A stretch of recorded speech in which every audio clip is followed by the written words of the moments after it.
Okay, we're live. Okay. G'day, Pie fans.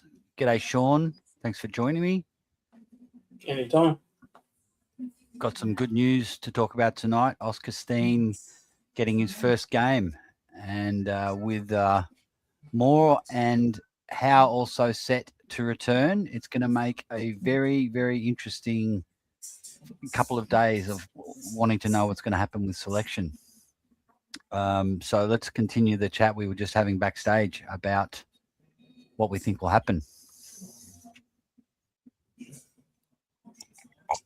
Well, we don't know what's going to happen because it's fly, but we can have what we want and what we think fly is going to do. They're two different conversations, aren't they?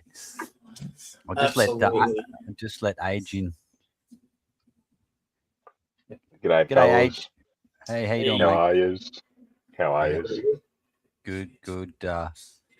Yeah. So the theme is we welcome Oscar Steene, and now the conundrum of who's going to go out for the three blokes who are supposedly coming in, which will be what we think and what will actually happen. Yeah, two very different things, aren't they? Most of the time, anyway. Yeah, it matches up about twice a year. Yeah. I reckon it's also. I'm also curious on like the wording and how they say whoever's out. Like if someone like a Membry goes out, I wonder if they make some sort of story that he had like an injury niggle, and it was just best just to, he was 50-50. He could have played, but we'd rather choose the caution route. I'm just curious on how they're going to spin it. When like, yeah, and mind you, it is only 2 games in, but I mean, let's be honest, with some of the players that have played this season, there's definitely a few that should be putting their hands up to be playing VFL this week with how they've gone about it.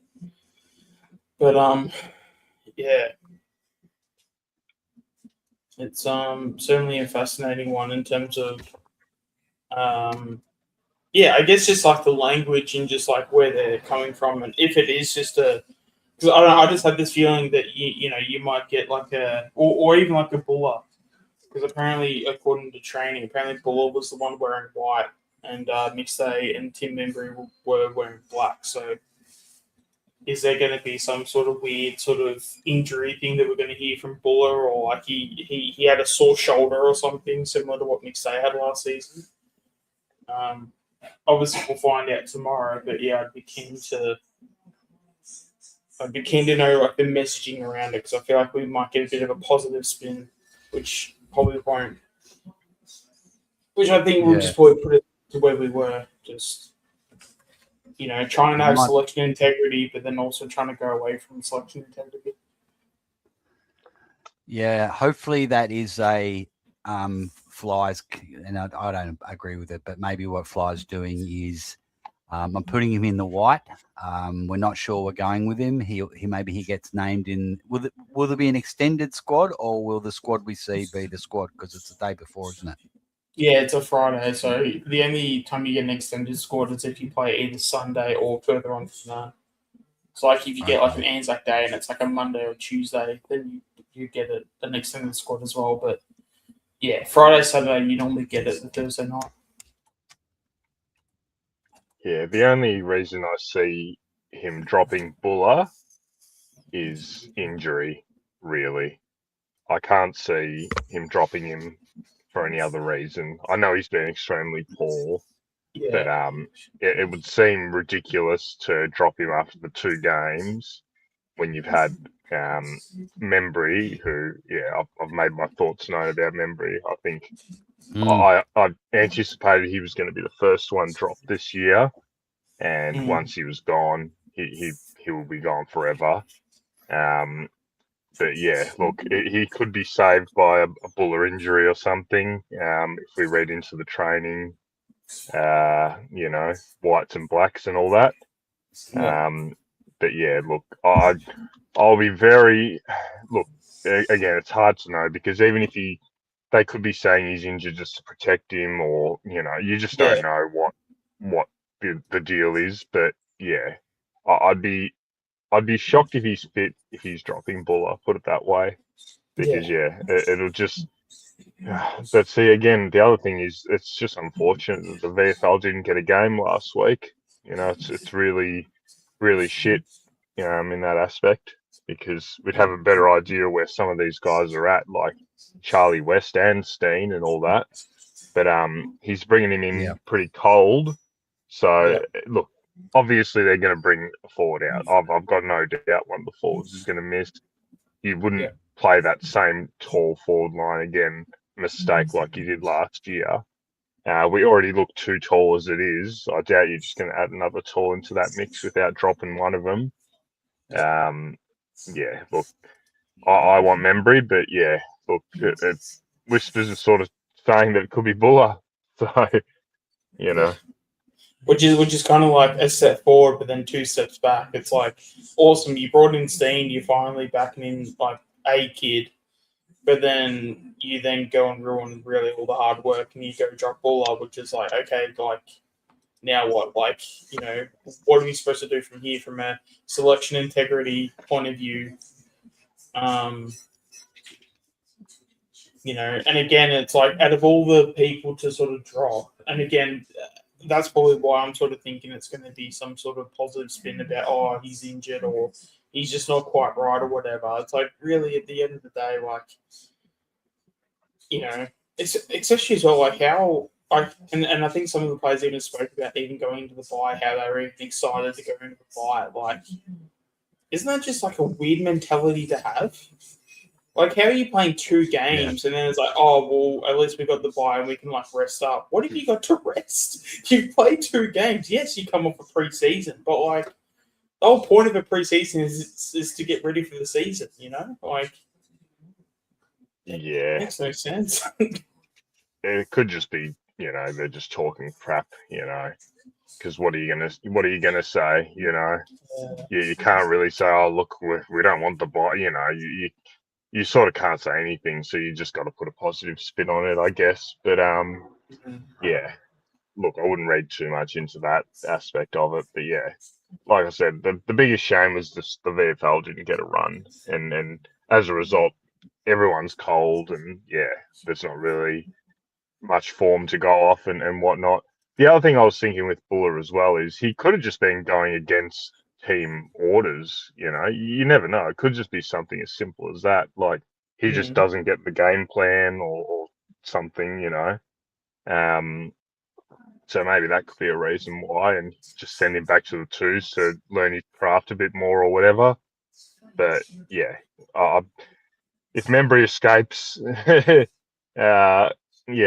Axe, I'd be very surprised. But looks like that might be the case. But anyways, either way, the guy Matt's brought up here, Oscar Steene, Sean's been talking about him a long time. We saw a lot of good signs last year, and it's really positive to see him this early in the year anyway. Because we were anticipating we might not see him for a little while, so it's really good to see him this early. Yep. I think it also comes at the fact that I think we are that desperate, because I think with Cameron, I think that they have identified that Cameron can't necessarily. Obviously, he can be the ruckman, but I don't think having Darcy Cameron as our main and only ruck moving forward. I think they've identified that that's not the right tactic. Probably moving forward. Because for those that have seen like the video of the meeting that they had where Fly told Steene that he was like playing himself, Cameron like literally like walked past and like heard it as it was happening, and gave him a huge hug and everything, and obviously wanted to get around him and support. Which is obviously like great to see. It obviously shows that he's happy to back him in. If it means that we get Cameron back to his taking the interception in the back line, I feel like that's when he's probably in his best form. Is it not necessarily with his rucking, but what he does around the ground? So if you can have Steene to sort of, hold the fort, I guess, in a sense, in the ruck department, then obviously Cameron can do all the stuff around the ground. So we can have a bit of a, basically, have him play that Cox role. Because basically Cox was the one doing that as Cameron would get the intercept mark in defence. Because I think he was the best in the league at that for I think rucks that intercepting marks in the back half. Yeah. What's up, gentlemen? I was just going to say, let's say hello to Mick. How you doing, mate? Oh, it's good, very good. You're not working tonight? This, man. No, not tonight, mate. All good. Nice. Yeah, it's the worst, mate. The phone, doing streams on my phone with shit Wi-Fi. It never works out, man. I've done it before.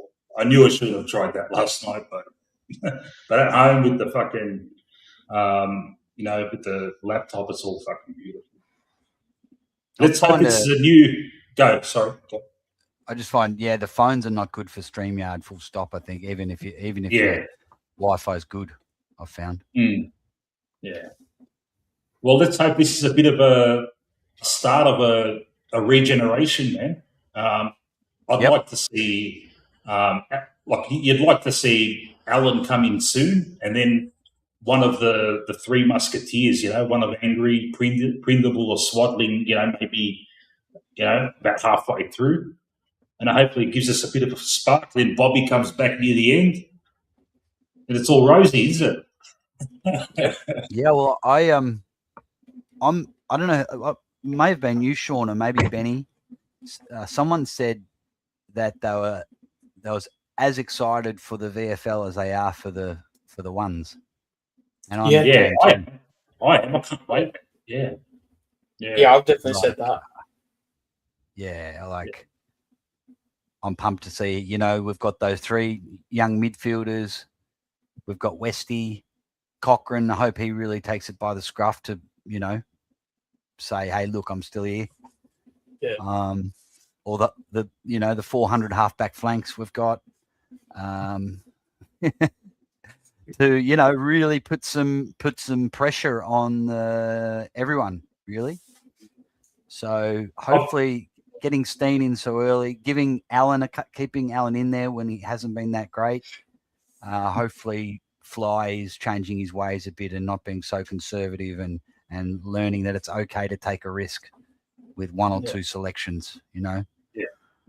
He's got to make during this first half of the year, even if we're doing all right, I'd like to see him make a big call on an established player that just hasn't been, their old selves. And I know it's sacrilegious, but Sidey, Lipper, that's not sacrilegious saying him. One of those, old stalwarts that, you just like to see, something different, whoever it is at the time, like if Crispy's not pulling his weight, if it's Sidey, if it's even Pendles, Howie, whoever, doesn't matter who they are. But especially if they're older, it won't hurt to show an example. Say, hey, your spot is not guaranteed, right? Because with Pendles, he's obviously just playing this bit part, put where needed role kind of thing. And, maybe we'll need someone that can play more minutes, Who knows how the season will evolve, but you never know. And then, after he breaks the record, who knows what will happen after that, Because I guess at the end of the day, as long as, because I guess Collingwood would probably go into it thinking that if Pendlebury can be our worst player going into the game, then we're probably in pretty good stead. Because even though, a 15-20 disposal game from Pendlebury, you're probably talking, 90 to 95% efficiency. You're probably talking basically the coaching aspect that he has and the leadership that he's shown over the years. It's just, Yeah, I mean, even if, but that's then. I mean, I feel like I'll say that, and then he'll probably still average like 20 disposals, or maybe just under, or sorry, just over 20, and like still impact because he's just like that damn good. As long as he's like not in the conversation for playing VFL, which I don't think he is. Like, I think you could argue he's definitely inside our top 15 still. So if there's like a mindset of him being like technically our like worst player, then that sort of that can be like potentially Pendles is like the benchmark. It sets a good standard for everyone else to sort of uphold. If that makes any sense. Yeah. Thing is with Pendles is that he doesn't have 2 down games in a row that I can remember. Very rare that he would string 2 or 3 games together where he's average. Maybe 2024, I can't remember. So if he gets dropped, they'll call it managed for sure. And but that's fair enough. If he plays say 16, 17 games this year before finals, I'd be more than happy. Yeah, he'll get the record, and he'll be right for finals. That's one of the good things about our team is why we're such a good team is we're so good in finals. Just know how to get the job done. But it's also the fact that as a club we need to be better at like throughout the season you're gonna have guys that aren't 100%, and even if they're like 95% or whatever, like our list just has too much depth to not just be like, hey, you're a bit sore, take a week off, take 2 weeks off. And I know some people might sit there and go, oh, but some of the players you talk about haven't had a game yet. But I mean, like, how many times have we seen someone like Angry Anderson, like a mature ager, like a big body midfielder? I can't remember how old he was, 22, 23, something like that. How many times have we seen guys like that? He's literally coming off he was the Epsilon Grand in the Sanford Grand Final, which the Sanford is a very high level.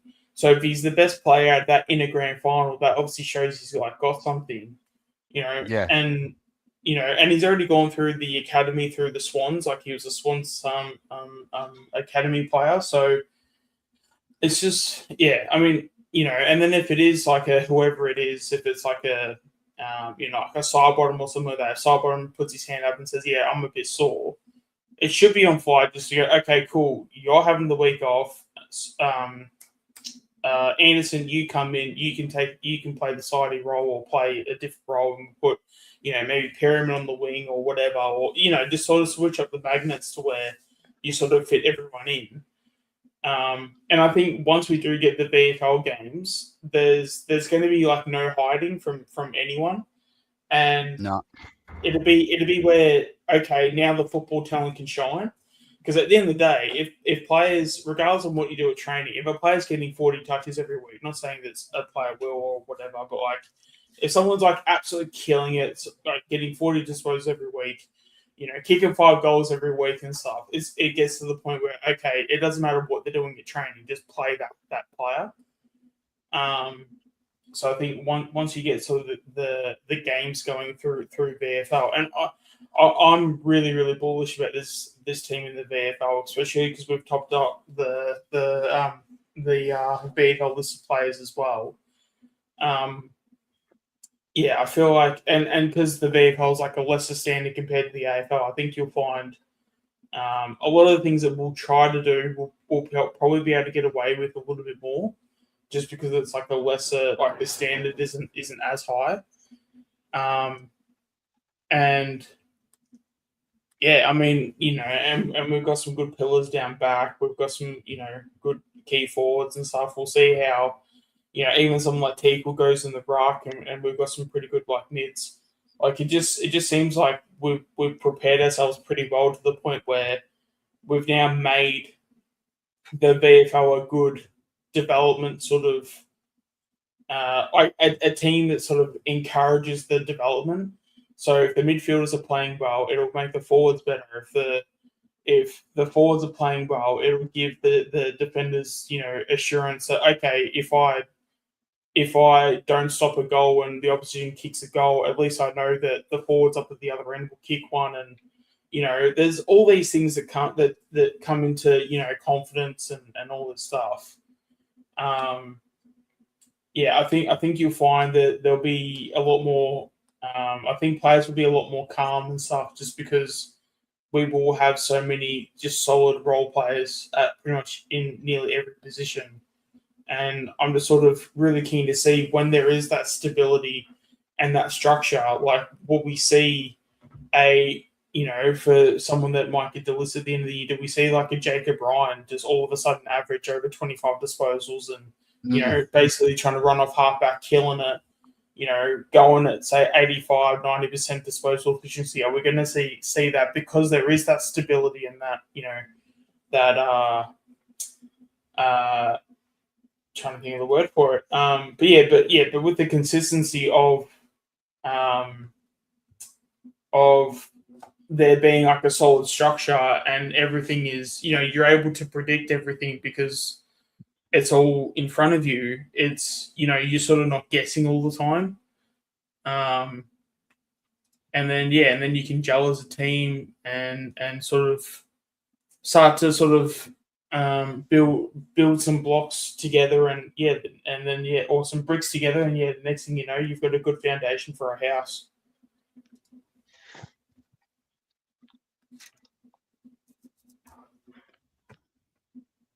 Did you hear Fly talk about Bobby? Yes, yeah. So apparently, so obviously with that, his weeks, not months away. I mean, do we consider that a good thing or a bad thing? Because, like, obviously, you know, I think one of their biggest issues is entries inside forward 50. And with Bobby, that's like his biggest strength if there is one.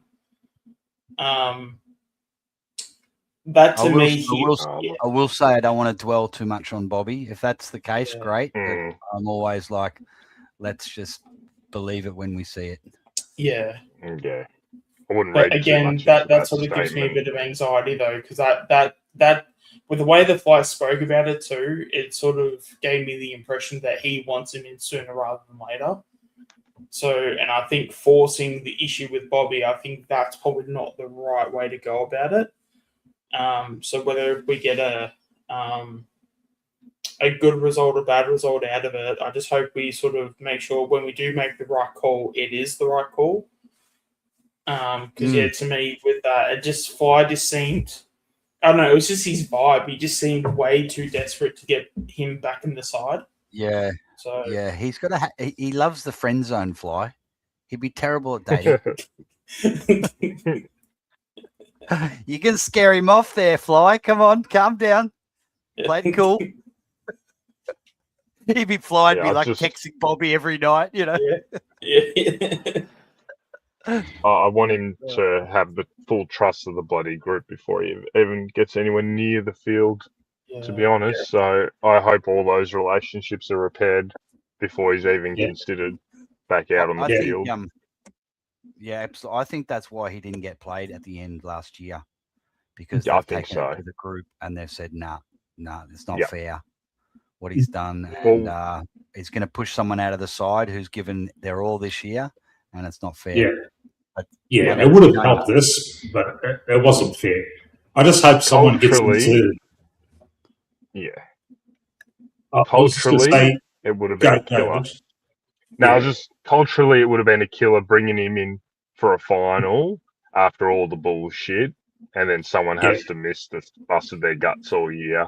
So I think they did they made a culture decision more so than a football decision, yeah. And I also hope someone gets into Shory's ear and says, "Listen, Shory, we agree with you, but just keep it a bit low, man. Just, don't go hard on the kid. Just don't say anything on 3AW and let him because you don't want to spark another fucking social media fucking spat. That's all. You can only protect him for so long, though, Mick. That's the problem. You can only protect him so long. If it's not Tony Shaw, it's the next bloke. Yeah, to be like Kane Collins will say something that'll roll him up. Yeah. So yeah, but that's true. You don't want to hear it from a Collingwood person now.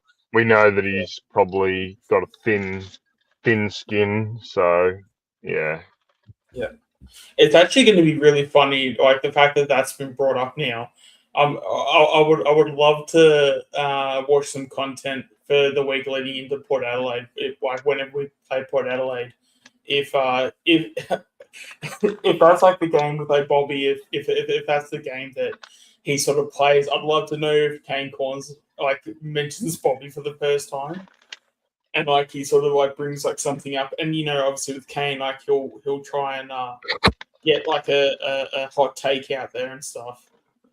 I could definitely see him trying to what's the word, like soak the flames on that. So yeah, that might be an interesting watch in the future. Why is Port? look, why it's Port just- Adelaide? Because he used to play for Port Adelaide, and he's got anything Port Oh, no. Adelaide.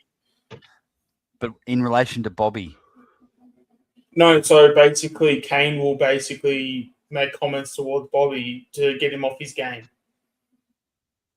right, okay. So, kind of like what a few Brisbane players did when they leaked that Jack Crisp video, even though that was all done. And if you know the Jack Crisp video, then you know the Jack Crisp video. Yeah, there was a few Brisbane people that leaked it out. What was it? 2 years ago?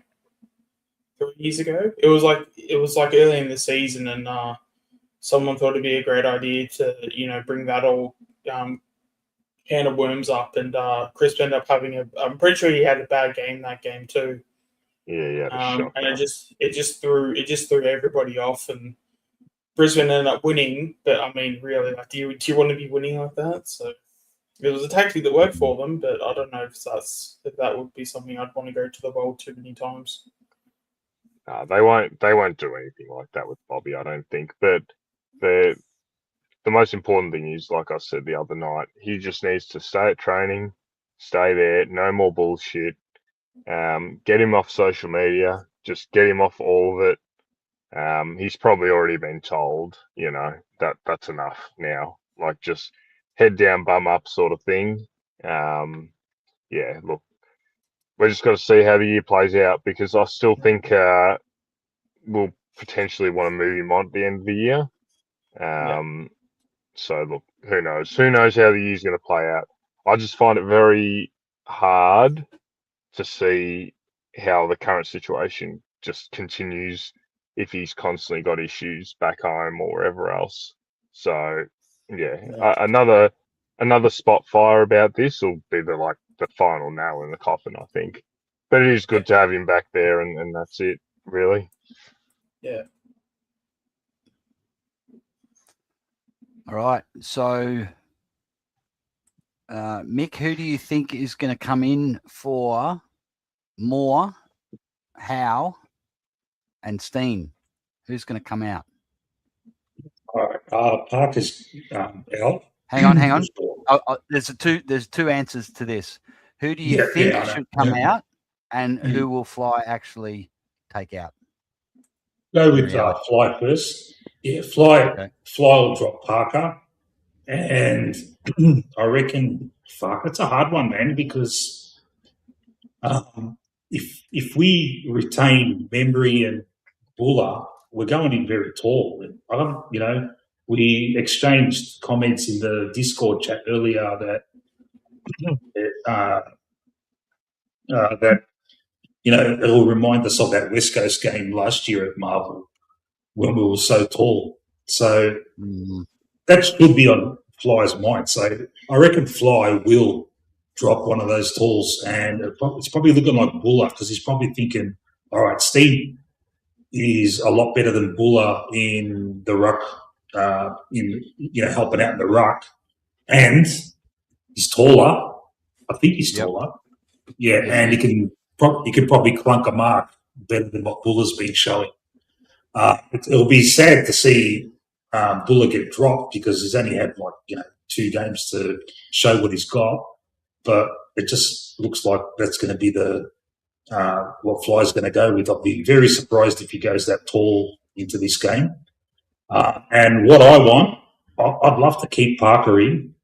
And I'm also an advocate of giving Allen some time. It's fucking hard, man.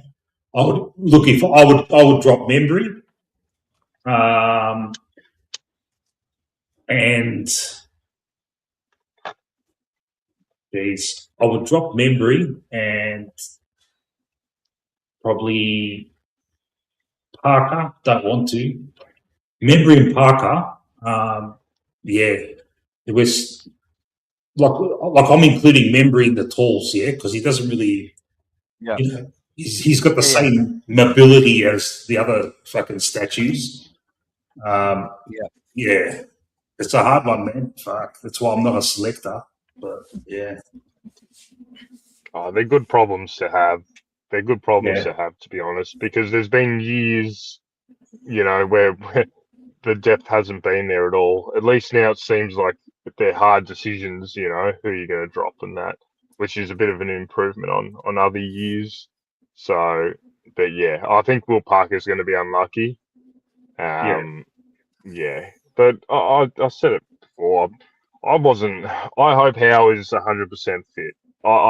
You cannot play this guy if he's not 100% fit anymore.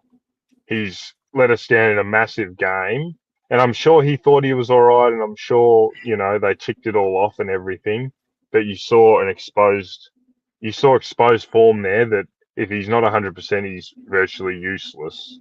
So I just hope he's 100% fit, because if you're going to drop a Will Parker for him, which will probably end up happening, you'd want him to be bloody fit, mate. Because I think Will Parker's the sort of guy that, you know, should be able to play 100, 150 games for us. He's giving good signs. So wouldn't be dropping him unless, you know how he's going to perform. and Manny is aware of the channel. Watch out. How good's that? Let's get Manny on. Yeah, jump on, Manny, mate. We haven't heard your voice in fucking ages, mate. Get off the fucking donkey, mate. See if I can put that. Do you know how to pin the link to the top of the chat, Mick?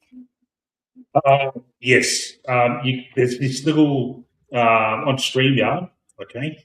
Hold on, let me get it up.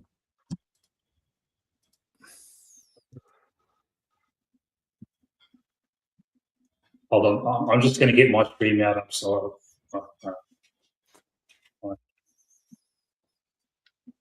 okay. There's this little. It's like a person with a plus next to it. Yep. Okay, click on that, and it will give you an option to copy the stream link. Oh yeah. Yep, and then you just copy that and put it in the comments. Yeah. Oh, I put it in the comments, but I thought that there's a way where you can pin it to the top, and it's all, even though it scrolls. Okay. It's in the chat anyway. If someone wants that's to. above my fucking computer knowledge. Getting there slowly. The best docket, you know how you can pin comments on not pin it, just show comments. You can do that. Yeah, I don't know how to pin it, man. Sorry. If I'd have known that, I would have done that before. Nice one. There's no way. So,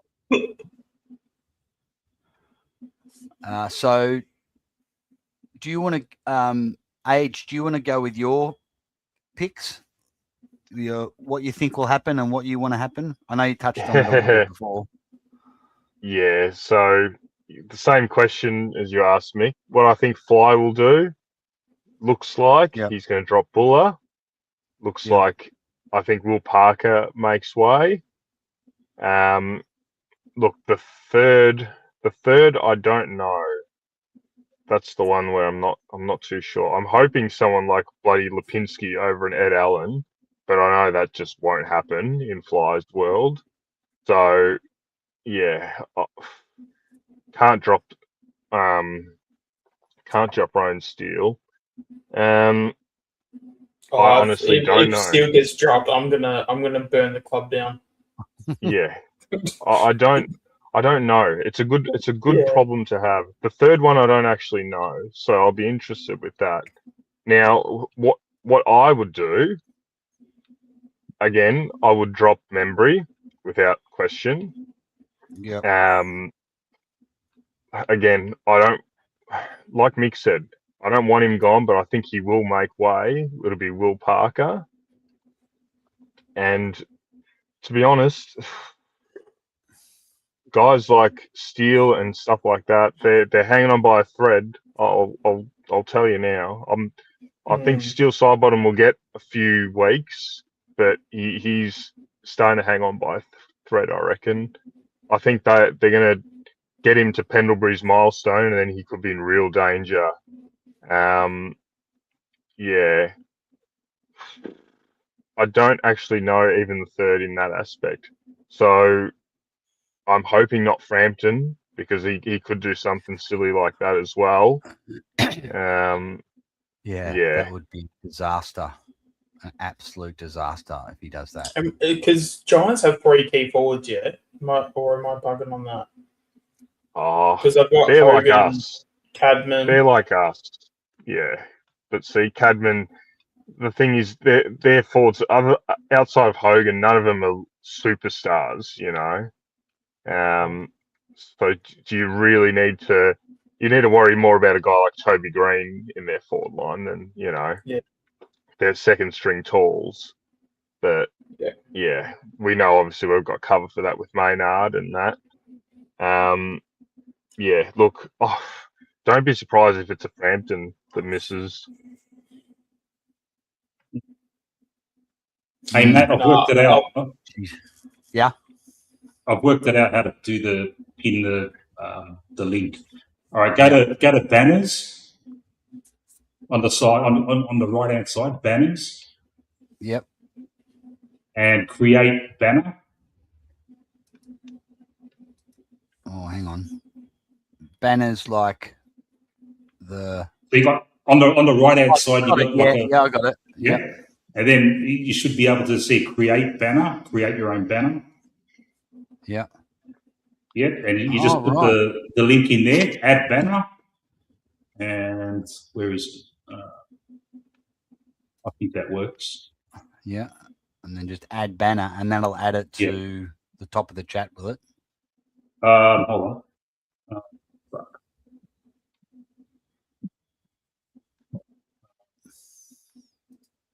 Click add to stream now. Sorry, man. Sorry, I thought that would have worked. It worked for me. It could be a fucking I don't know, a subscription thing. I don't know. That's like fine. where it says, not a big deal. Where it says timer off, if you click on that, it's like for me it says add to stream. I don't know. Sorry. Anyway, sorry. Oh, good. Yeah. So yeah, just to snake back, what I think he'll do is Will Parker out, Buller out, and it could be an Ed Allen out for those 3 ins. Who I would pick? I'd pick Membry. I would have him gone, and honestly not in contention to come back in as long as the other forwards are staying fit. Will Parker, who's just dreadfully unlucky. And then honestly, I would be looking at a guy like Lipinski or Steele Sidebottom.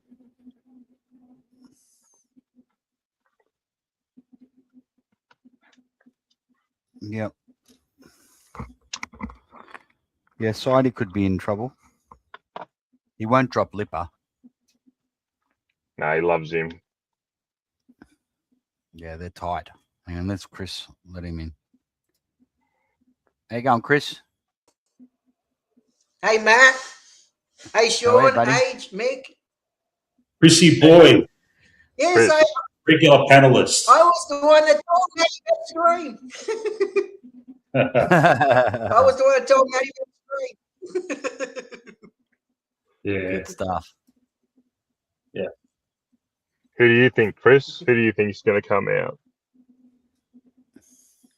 I was hoping McStay, Allen, and Lipper. that's what you want, or you think that's what Fly And will if do? it come in, that's what I want. I think That's your- Fly will yeah, go yeah. Membry, Al. I think he'll go Buller, Allen, and Parker. That's how I think he'll do. Yeah, I think you're pretty close there. yeah. Yeah, it's Two I reckon kids that's will be pretty spot gone. on. Yeah, 2 kids gone to the scrap heap if it's up to Fly. Yeah, the only plot But- twist I can see is like they basically get rid of Frampton early. But I've got a feeling that once Reef gets probably about a month in the VFL, I reckon that's probably when they'll put Reef in and they'll drop Frampton then. Yeah, he's shown in the past that he's not scared to drop Frampton, which we all know is a bit of a mistake. But yeah, would not surprise me if he just randomly turns around and drops Frampton this week.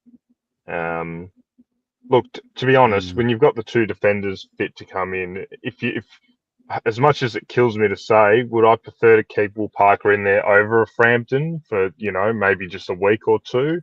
I probably would if I had to decide between those 2. But either one of them I don't want dropped. But if it had to be a choice between those 2, I want Will Parker to play. I think the kid's starting to show some stuff. So Yeah. I just don't want him dropped. And if that might mean that Frampton has to miss, a couple of weeks or something, well, so be it. But, it is hard because I can almost guarantee Howe's going to go down injured again, and then you're just going to Frampton will have his spot back automatically anyway. But yeah, I just don't know. But these are good problems. These are good problems to have as it stands. Yeah. It's just with those 3 talls coming in, they're going to drop at least one, and that'll be Absolutely. Probably Buller or Membry, and then they're probably going to drop another one. Well, our forward line works better small, so I wouldn't be against dropping 2 of them. Yeah, me neither. I wouldn't mind a forward line of Steene and Buller, and that'd clear it out for Jamie Elliott, and McStay and Membry can go earn their place in the side again in the 2s. I'd like that, but I don't think he's going to go with 2 such young blokes down there. I agree with that. No, but maybe in the future, that could be a good setup. Well, once Bobby's, Yeah. Especially as well, I just don't understand how we just don't use the VFL to its full advantage. Like, if you have people that are out of form, especially when it's any time in the first half of the year, really any time of the year in the VFL, we always seem to need guys that are like experienced, like that need AFL experience, because especially if you're coming up against like the top end of teams, like in the top 6 and stuff. If you even, I haven't obviously looked at the teams this year and stuff, and even last year, I'm a bit sort of not that great on, but I remember, even playing against like Brisbane and stuff, and like you see some of their VFL players, like it's like all AFL, or not all AFL listed, but like it's like half of them would be AFL listed, but they would all have like 200 plus games. Like they would all. And then anyone that would have anything less than 150 to 200 games, it'll be, they're there because they're, a high draft pick, or, they're highly rated or whichever. It just seems like especially when you have an opportunity to even just like, hey, siding, just go have like 4, 5, 6 games in the VFL just to get your form back. Lippard, do the same. Like, I guess I can understand it from a player's perspective, because it just feels like if you sort of, what's the saying, like if you take an inch, they will take a mile or something.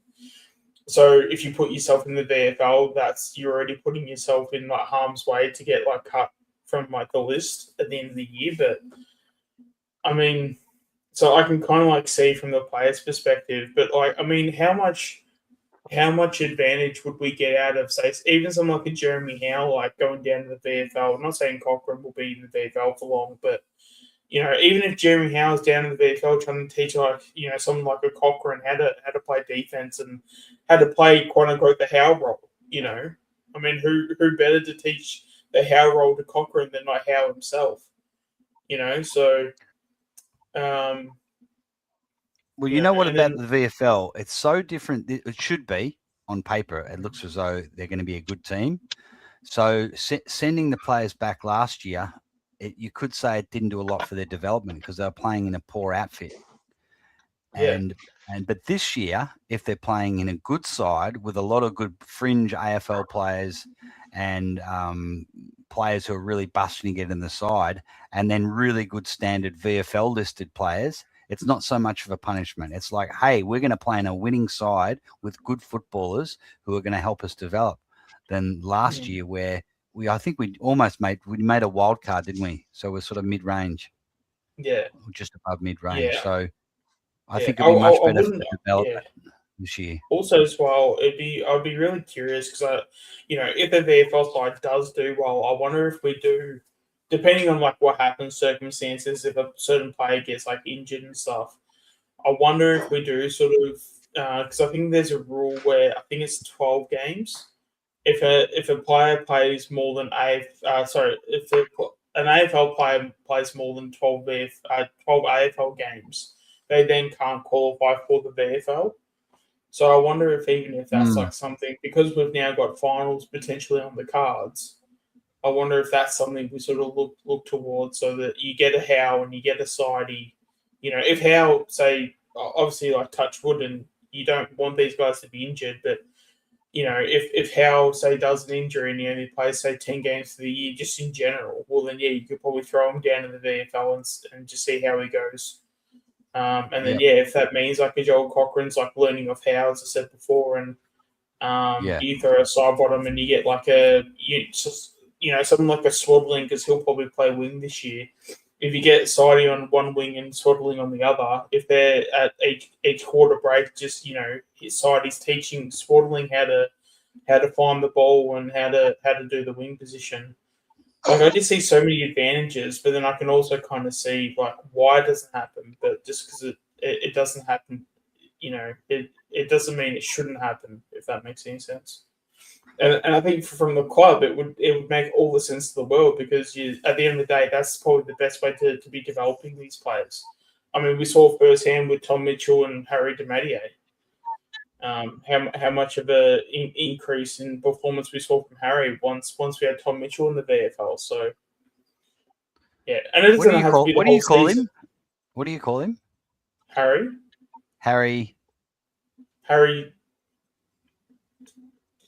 Demadier. Demadier. As the resident Italian here, Harry Demadier.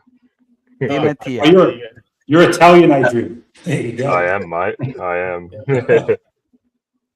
Okay, well, there was a bit of conjecture about that, so I'm glad we've got the proper Italian pronunciation. Yeah, because I've heard so many different versions of it. It's not even funny, and sometimes even I'll say it differently each time.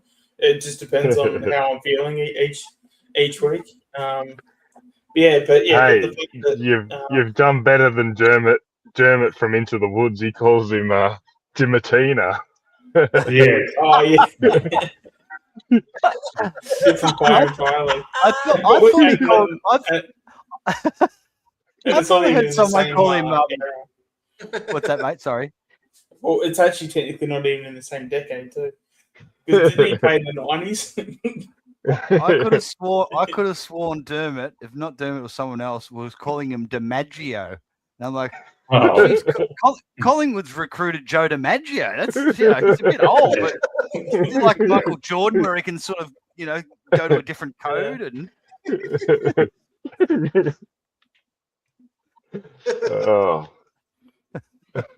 Just going on earlier, Matt. I think I've worked it out. So you wanted to get the StreamYard link pinned onto the screen. Is that what you wanted? Not onto the screen. There's a way where you can pin it to the top of the chat. So even if the chat is. Oh, it's always on the top of the chat. Okay. All right. Yeah. Okay. I'm working on it, mate. With like 10 comments, it's not hard to scroll back and find the link. No, but it's good. I'd like to know But myself. thank you. Thanks for looking into it for me. And did you notice my thumbnail? I've improved. Fantastic. Yeah. I just did what you said. I went to Chat GPT. And it took about 4 edits, and there we go. Yeah, that's the thing. The only thing is, like with my ones, you get a bit too confident, and you're just telling it to do all these millions of things, and then it just gets too convoluted, and then you just can't be fucked and just say, "Yeah, I'll just put that one up." Yeah, whatever. It's hard to. The only problem with ChatGPT is if you tell them put a picture of Nick Dacos, it doesn't give you the exact visage of Nick Dacos. It just gives you like a altered face. It doesn't really look like him. Right. Yeah. Like an AI sort of thing. Yeah. That's yeah. So I know. So I just try and get the best I can do on ChatGPT, and then transfer it to something like CapCut, where you can add like the faces. But mate, it's so fucking hard, mate. When I try and do it, it looks like a fucking project from some 9-year-old, you know. When I try and do it, you know? Yeah, it's fucked. You look at my early thumbnails; they're fucking atrocious. Even the latest ones, like they're too AI, but I don't give a fuck, man. Yeah. That's fine, Mick. Don't stress. Yeah. What are the rules if we were to do a reaction to something like 360, for example?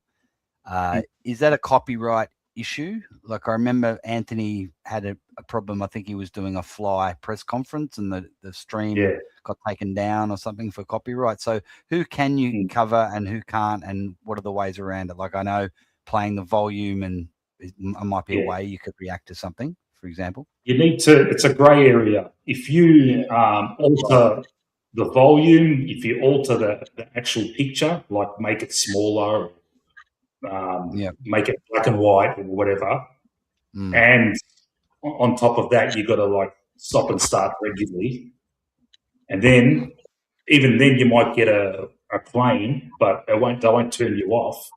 They will just give you a warning, and then you can take it off or something like that.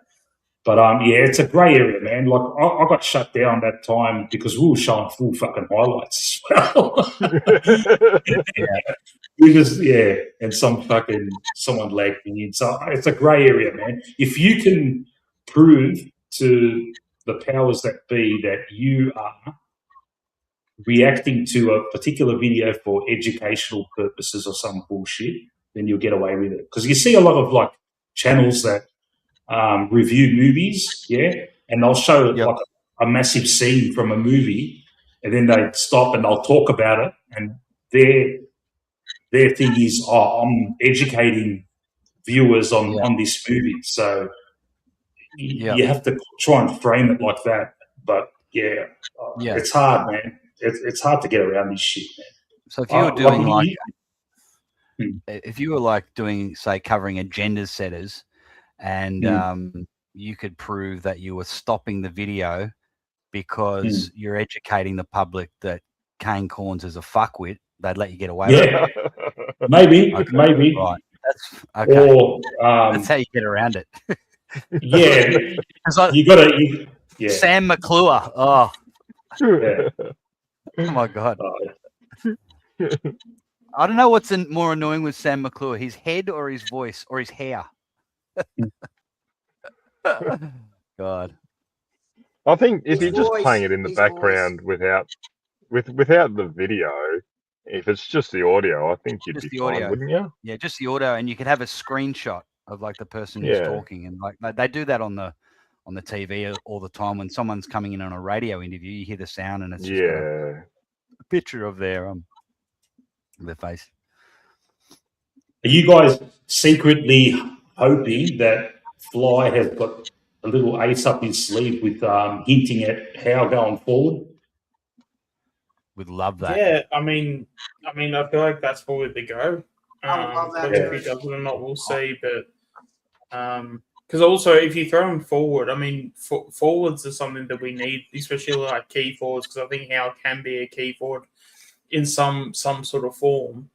But yeah, it also takes a defender out of the back line, which in terms of defenders, like we have plenty of defenders coming through. Like, and if that means that a Joel Cochran gets an opportunity because Howe's playing forward, then yeah, I think that's a great result. Hey, just one sec. I've just muted you, Chris, because there's weird feedback when we're talking. Do you want to? I'll unmute you and see if it keeps going. You there, Chris? Chrissy, you need to get a microphone, a new microphone or something, Yeah. mate. It's or I don't know what it is, man. Maybe it's you got something coming from the another screen or something. I'm not sure. Have you got a YouTube open on a different tab with the sound on? I'm Chris? doing it through my computer. Yeah. Have you got headphones, Chris? Yeah, I was just about to say. I'm doing it through my computer. Yeah, but have you got headphones No. on? Put some headphones on. I reckon I'm just doing that'll it through fix my it. computer. That's what it's probably picking up like something from in your room or something. I don't have man. any. Oh man. Just get some cheap ones, man. That's all that's required. It'll be feedback from the audio coming out of his computer, most likely. Yeah.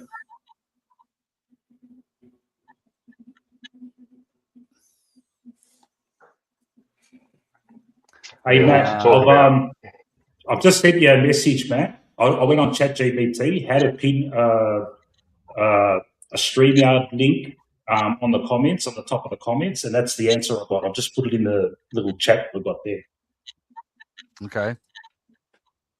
That's Was it? Okay. Cheers, mate. Yeah, just to go back to the Jeremy Howe discussion.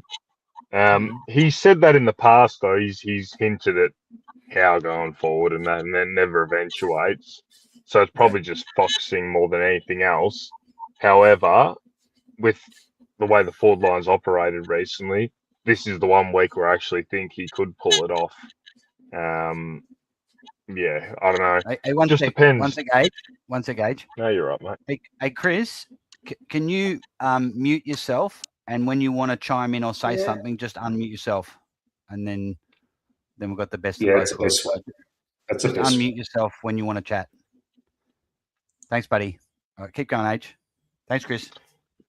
Yeah, I just where was I? Yeah, I can see him doing it now because it looks like we're absolutely dysfunctional in the forward line.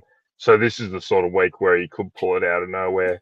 But at the end of the day, it's really just a band-aid fix, isn't it? It's not really. It's not long term. It's not going to correct anything. You know, if we're looking at finals and things like that. So as much as it's cool to see and whatever, and I remember even back when we got Chris Tarrant for those few years, throwing him forward a few times when we were in shambles, and it's great, but is it really? It's not really a long-term sort of option. Yeah, I don't know. Like I said, at the start of the year, I thought the defence was going to be our biggest issue, but 2 games in, it looks like the forward line is going to be a massive issue as the year goes on. Well, our defence, we had the best defence last year, mate. Believe it or not. Oh no, I know like that. we weren't scoring much. We weren't scoring much, but our defence held up. And and it hasn't changed for this year. You know, it's the same personnel. So we should. The personnel, the personnel's fine. It's more the depth, I think. That's the thing. Like these last 2 weeks, they've played sensational, but it's tested the depth with the in terms of matchups having to play undersized and whatever else. So more in that aspect. We thought that God, if we get a couple of injuries, we're going to be exposed down there this year. But the forward line, it looked like we had an embarrassment of riches. I know none of them are superstars, but we just thought we had a lot of plug-and-play players, but already 2 rounds in, and it's like the whole thing's getting thrown out and put in the bin if we're putting Jeremy Howe forward. So Yeah, I know. yeah, It looks a bit Here's desperate. what's interesting. Here's what's interesting, though, Age. Remember, just 15 minutes ago, we were talking about, hey, wouldn't it be great if Membry and McStay got dropped? And then we're Yeah, like, oh, would be then great. we're a bit inexperienced down there with Buller and Steene chopping out. Yep. But we could afford, because we've been playing the back line with just Billy Frampton and without Moore, without Howe, we could do it, because Oh, for sure. wouldn't that be an exciting forward line for not for the future, but for this year, until Westy sort of builds up some form, and one of either Membry or McStay can get some form in the twos. That forward line would look good. Oh, it would. I would even kind of 100%. say with Westy, I don't even say he's actually, like, in terms of him being ready, I think he's ready now. Like, probably not in terms of at least to be given a consistent go. And whether if he gets like anywhere between 12 to 15 games in. But yeah, he definitely and it's also maybe like a wait and see to, you know, if he gets those games. But yeah, I could even see him playing right through the season and stuff. I think because he is one of those guys where you sort of play and then he doesn't sort of leave the side. Especially if he gets those opportunities, because that North game was an absolute joke. You know, the fact that McStay was literally stealing his marks and everything. Yeah, I genuinely reckon he could have kept like 3 or 4 that game if people weren't getting like in his way. I think with Buller, he's going to be given I'm hopeful he's going to be given a few more games, and if it doesn't start to click for him, then West might come in for him. If Membry and McStay keep getting played and it doesn't click for them, it will only be 1 or 2 games in the VFL, and then we could see West come in. Because I'm with you. I think the only reason he's not playing now is the VFL haven't been playing. For sure. He could have replaced one of those blokes if they'd been playing VFL. And with that midfield we're going to have in the reserves, like a midfield of Swadling and Prindable and Anderson and some of those VFL listed players who are good midfielders in their own right. Dimatina. Getting a lot of good ball. Yeah, Joe DiMaggio down there.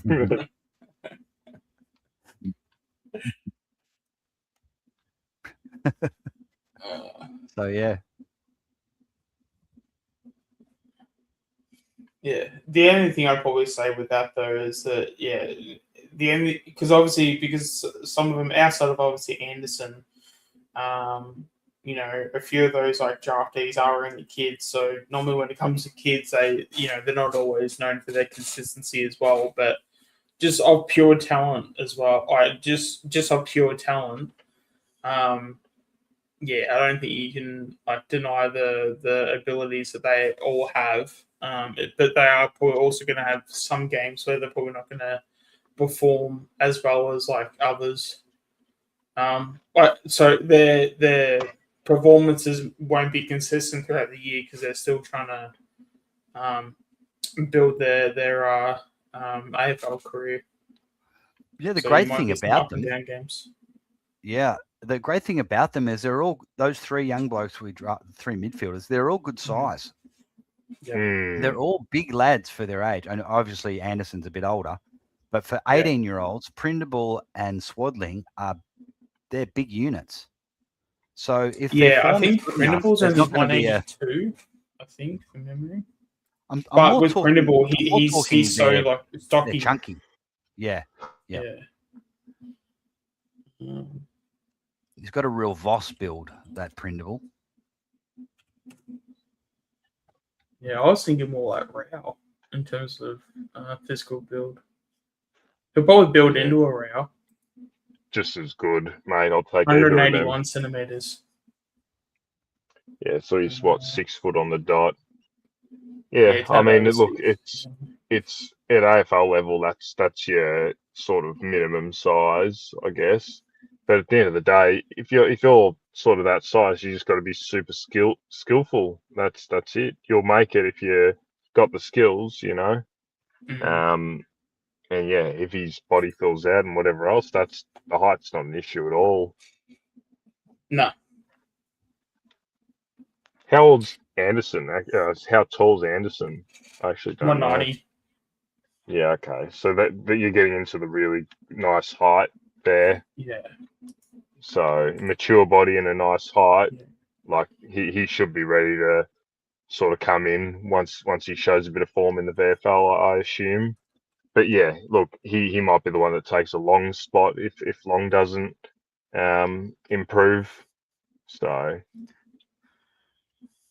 Yeah, Long people like Long and Allen really have to take Allen obviously has to take more steps than Long does, but they both have to really just find more levels. They're going to have pressure come on them, especially Great. Allen.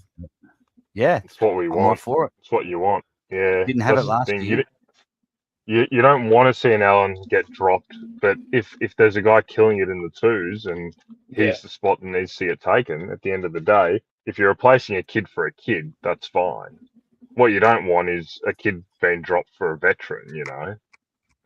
But yeah, in terms of a kid getting dropped for a kid, all for it. If there's an Anderson playing in the twos that's, you know, showing that he can take the spot, all for it. And he should be the guy that gets a senior opportunity this year in some form or another. So, yeah, that's why I would have loved to see him play last week, all these VFL guys. It would have been awesome. It would have put so much more clarity into the decision making this week. I think we're getting some. Chris is muted, but there's another echo. Anyone else noticing that? Not hearing it at the Yeah, moment. I can hear a slight one. Can you mute yourself for a sec, Sean? Yeah. You can mute us, Matt. You can mute anyone you want. We want to do it one at a time. Yeah. I think it might be you, Sean. You on the treadmill, Sean? No, I think no, for once, I'm not on the treadmill. I'm sitting in my computer chair, but it was I could hear a noise when I muted myself though. It's gone now though.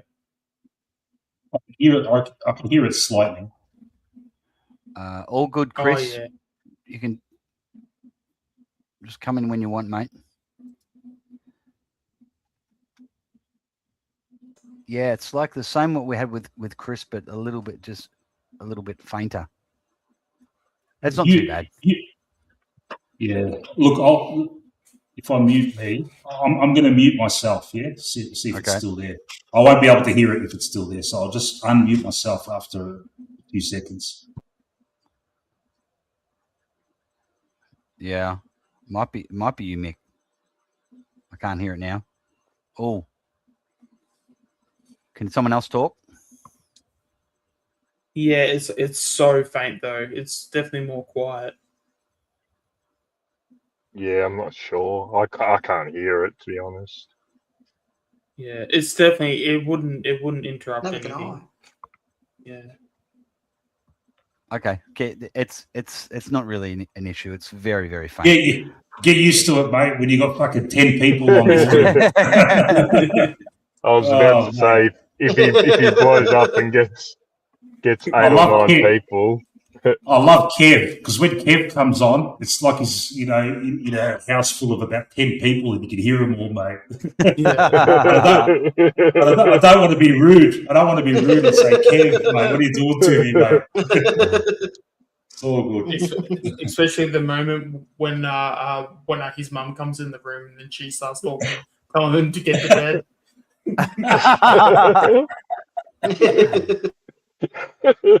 That's awesome. Yeah, where are you, Kev, tonight? I'm gonna make myself a cuppa. I'll be back. Okay. So is anyone? I know Kev's going on Friday. Is anyone else going to the footy?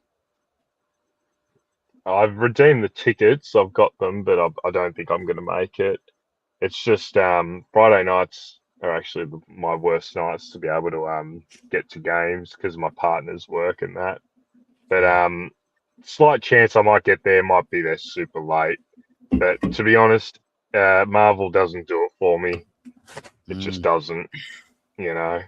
I don't know who spoke about it. Someone spoke about it, and I remember Jimmy Hardwick said the same thing when he was at Richmond too. It's like it's soulless. Even when we're playing there, it's like it's not the same vibes. Yep. For whatever reason. So yeah, I mean we've rarely had big matches there over the last few years anyway. So there hasn't really been a reason to sort of get down there. But no, I'm not. I'm probably 75-25 not going at this point. Yeah. Is your partner's Collingwood? Do you go to the games together? No, so we've got a young one. So Yeah. it sort of stops her from going unless unless we get cover for the little one. But yeah, it's just logistically it's pretty hard. It's always hard when you got a little one in the frame. But she doesn't mind. She's happy to watch on TV and that. But her grandparents are Collingwood Life members.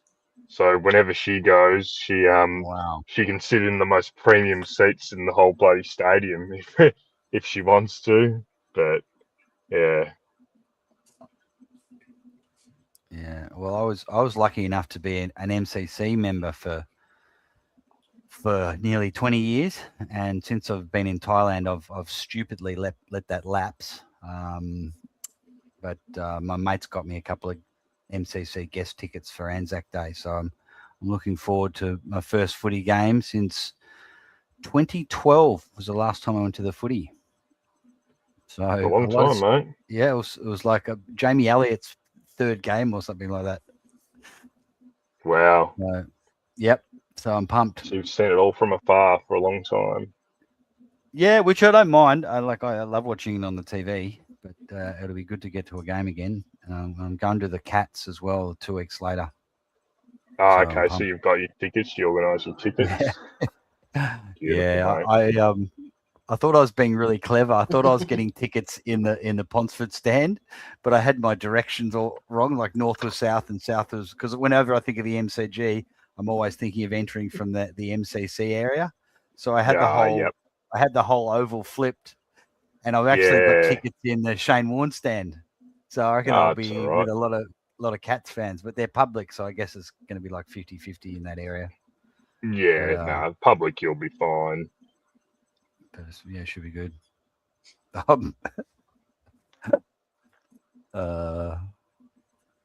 More on fucking funny. the TV again. Be fucking lift Friday night. Lift.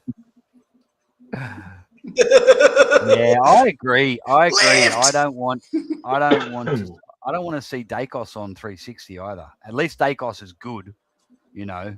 But if you're not a star player and you're not playing well, I don't want to see you on TV shows. Moore's he's setting himself up for some bloody. He's going to end up I was about to say he's going to end up a politician, or you know, he's going to be the leader of the Greens or something. You can bet put your life on it. Oh no. Look, I'm sure he's obviously he's a very educated bloke. He's a deep thinker. That's very obvious. But I said it last year a lot. The guy tries to wear too many hats, and in the end, you end up, you know, being good for nobody when you're sort of just trying to juggle 15 things at once. So, look, his football will do the talking, but yeah. It already looks like he's taken on more this year than just footy.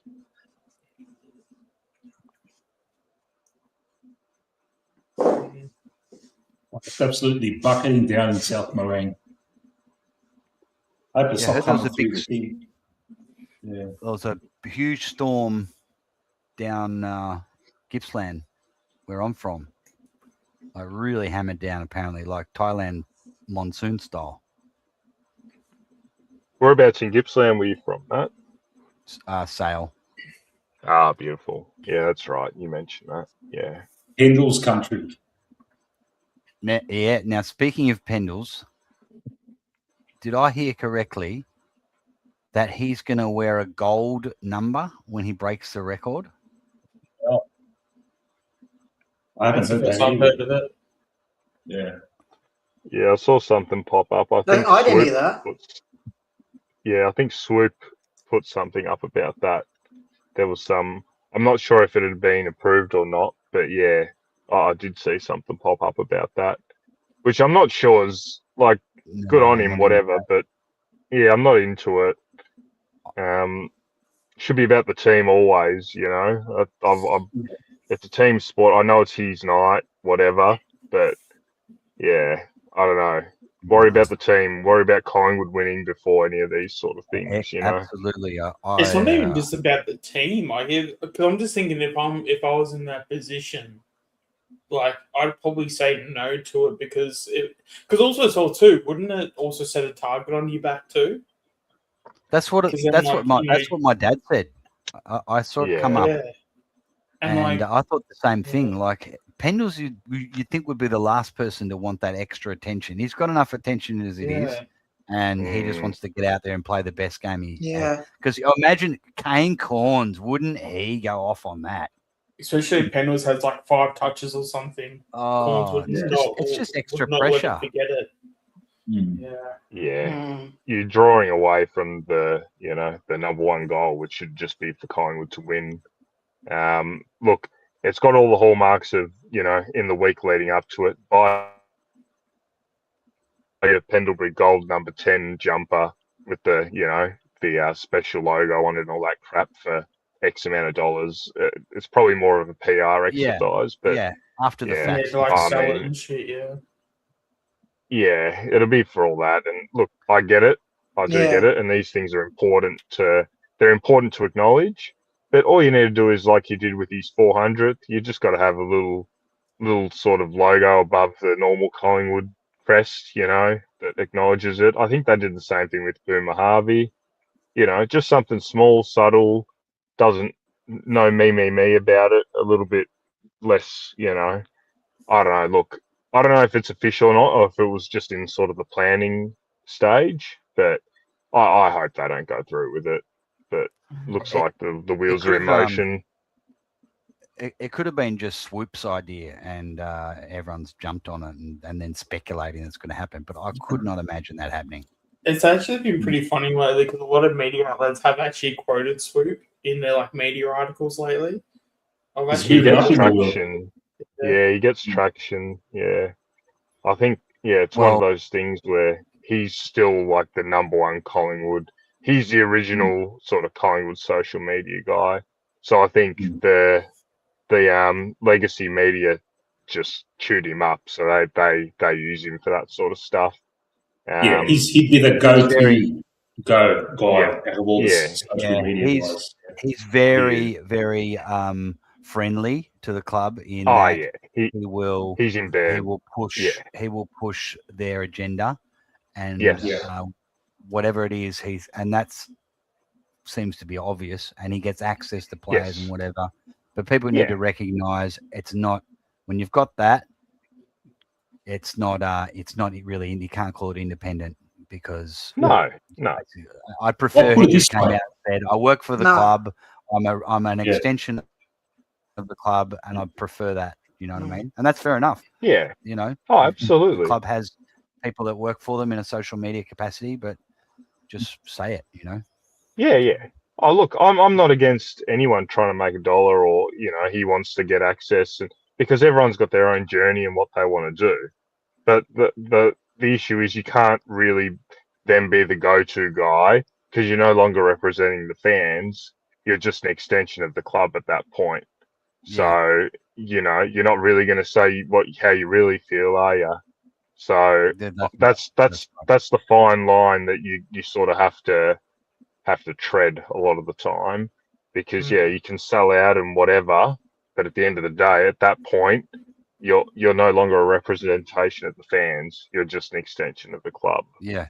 And look, we've been moderately successful the last few years. We haven't had much to sort of sook about, really, if you compare us to other clubs and that. It's more when you're bottom of the ladder, like, a Carlton, let's say, for example, that you want the honesty. You don't want the fluff, you know. So Yeah. Well, let me imagine Fly loses 10 in a row by an average of 50 points. Our game plan is shocking. He's still playing the oldies, and we're still getting thumped, and we lose 10 in a row. There'll be channels like ours that will be saying, "Get rid of him, get rid of him, get rid of him." But he would just play the club mantra. Oh, give him a chance and stuff, because of course he can't. Yeah. He wouldn't be able to go on his channel and say, "Get rid of him." Yeah, No. Whereas it just takes one bad loss for us to fucking lose our shit. Yeah. No.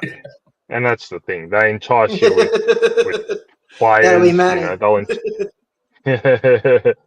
They entice you with access to players and exclusive interviews, and they might give you a few scoops here and there just to keep your side of the your independent in air quotes side of the operation going. But then when shit's to hit the fan, they'll be handing you the scripts quick smart, and that's the trade-off, then that's just how it works. And that's his right, because he was first to market all those years ago, and that's fine. But I look at a guy like even Terry for Carlton, for example. I think he's the sort of guy that he's still critical enough, and he gets the access as well. He's got a pretty good balance of it. Whereas I think Swoop's sort of gone too far over to the in bed with Collingwood side, for me anyway. When Terry, they gave him an interview with some fucking board member or something, and he got accused by other Carlton channels for being too nice to him. This happened. Which channel? Which channel is Blue Abroad? That one? Oh, okay. Yep. Yeah. Is he the one that's on with Pommy a lot? Yeah, they do a show. Him, Pommy, and Swoop, and some Essendon guy or St Kilda guy. Yeah. But he interviewed some Carlton board member. I can't remember who it was anyway. And the other guys like Jumper Punch were saying, like, what did we get out of this? And that's the trade-off, because you only get those interviews if you're willing to go all smoochy with them. They're never going to let you deliver some hard questions, or you might get one. They might give you one. They'll say, okay, you can ask one question of your choosing, and then that's it. The rest are just a script, and that's just how it works. Yes, but that's the media thing in general. That's like media in general, isn't it? It's life in reality too, Like your workplace, some bloke you're working side by side with him, suddenly he's promoted to a supervisor or a manager. He's got to toe the party line now. Now he's got to be totally different, It's just the way of course. It's life at the end of the day. You got to kiss a few feet to get anywhere if you want to. But the beauty of doing it from an amateur perspective is no one can control you. Yeah, that's it.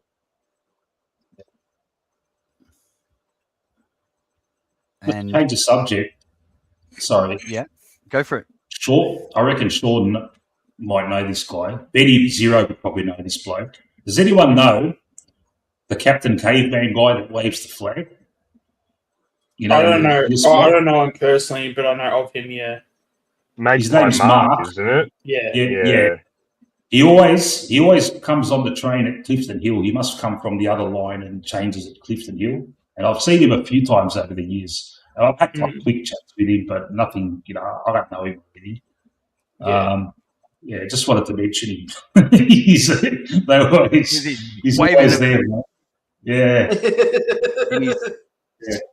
Benny would know him for sure. Benny, in the chat, do you know him? Because you sit here at the cheer squad. Mark Fowler, that's his name. Yeah.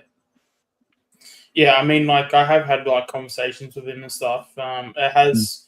The majority of the conversations do start with him trying to hand out a business card of all of his socials. I found that very interesting. Okay. I'm his Facebook friend, but he's got like a million. So, yeah. He's got like $1 million. Once again, he's got a bit of a brand name about him. Yeah. I mean, at the end of the day, like it's I mean, I kind of like individuals like that, to be honest. Like it's he's a legend. If you're a bit left field, be your owner, and it's like, hey, this is me, take it or leave it. Like there's a bit of, at the very least, I feel like there's like a bit of like a bit of respect for that. You're not trying to be, again, as we said with like, people trying to be, like a company man. He's just trying to be himself. He's a passionate Collingwood supporter. He can have opinions. He may not be right all the time, but at the end of the day, he's got love for Collingwood. He's got passion for the club, and he just wants to give his thoughts and opinions. Like, you don't have to listen to it. You don't have to invest, but if you do and you like that, he's definitely around. I don't really have a bad thing to say about him and stuff, because at the end of the day, like we're all Collingwood supporters. We've all got passion, and it's Well, that's the thing, because I've spoken to him a few times. Apparently,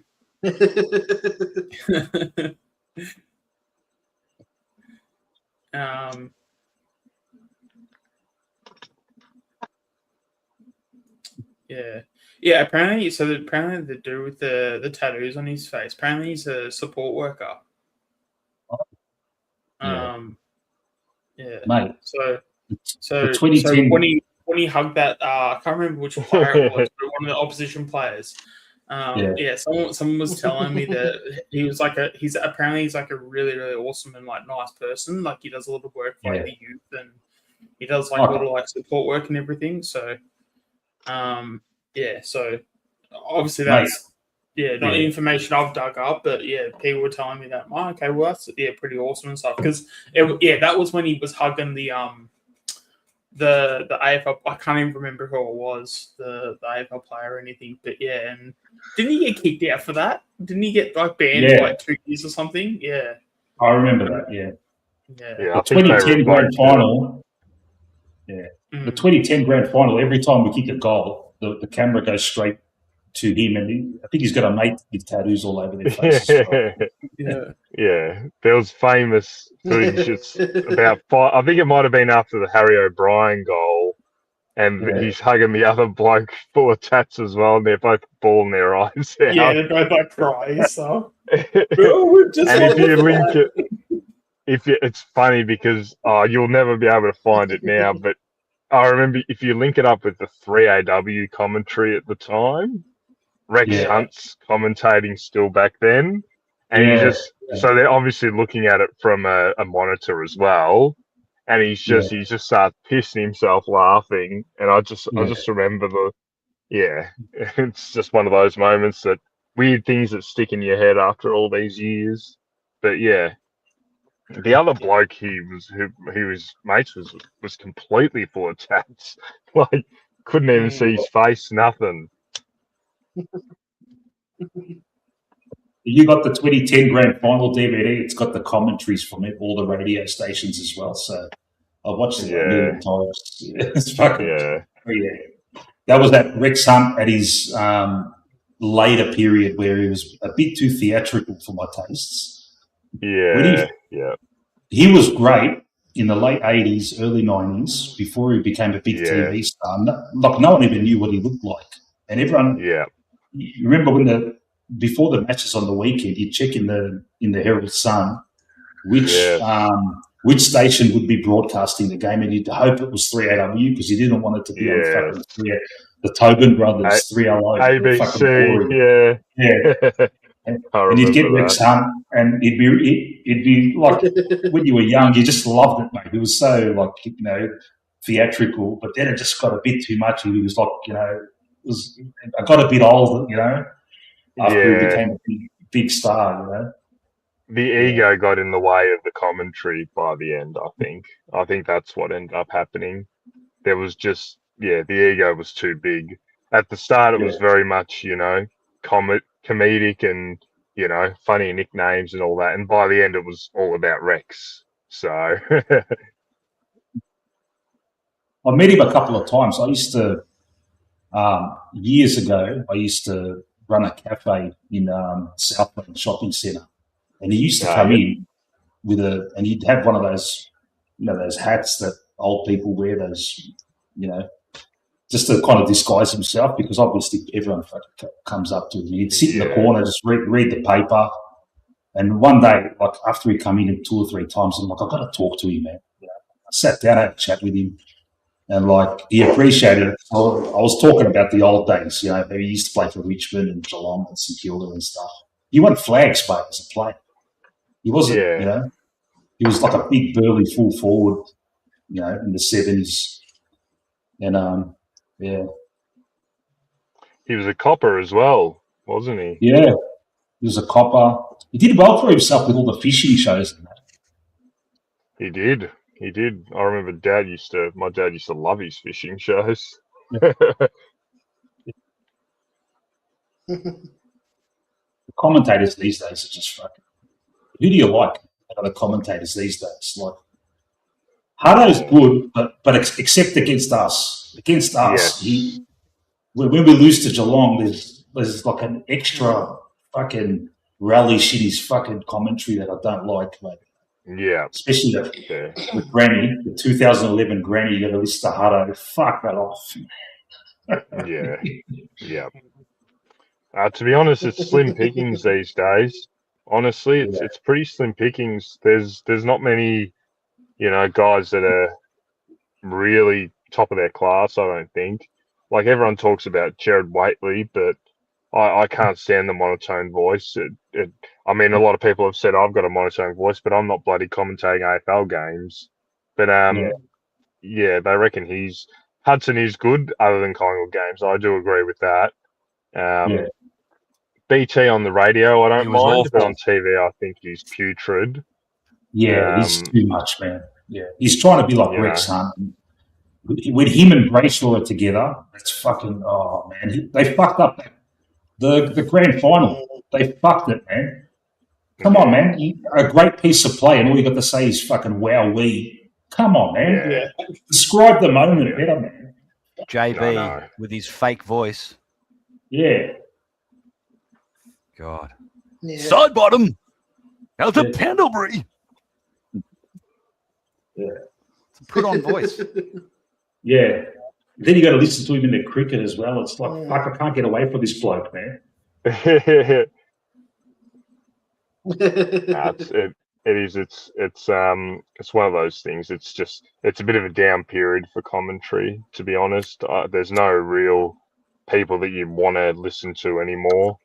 I know there's more games. It's a little bit harder, and there's not the showpiece game anymore like there used to be. But the talent's pretty thin, and the reason is they just want to be safe. They've got the same sort of person on all like it's just no one with any real personality, really.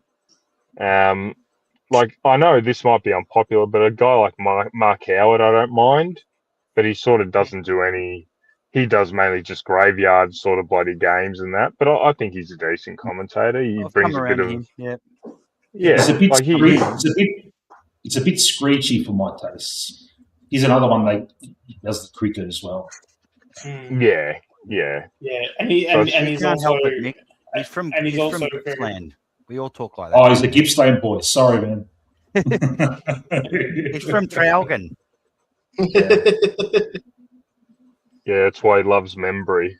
That's right. He always mentions Traralgon when Membry gets a shot at goal. That's right. The boy from Traralgon. Yeah. But yeah, it's slim pickings, to be honest. There's not too many that are really top of their class. I liked Matt Hill at the start, but I think he's been swallowed a bit by the industry as well. But Matt Hill, that's the thing. Like, ex-racing commentators, like in horse racing, they go well in AFL, I reckon. Like McAvaney started off in racing, and that kind of like like they're calling the game almost like a horse race kind of thing. Yes. Jared's like that. Yeah, they can.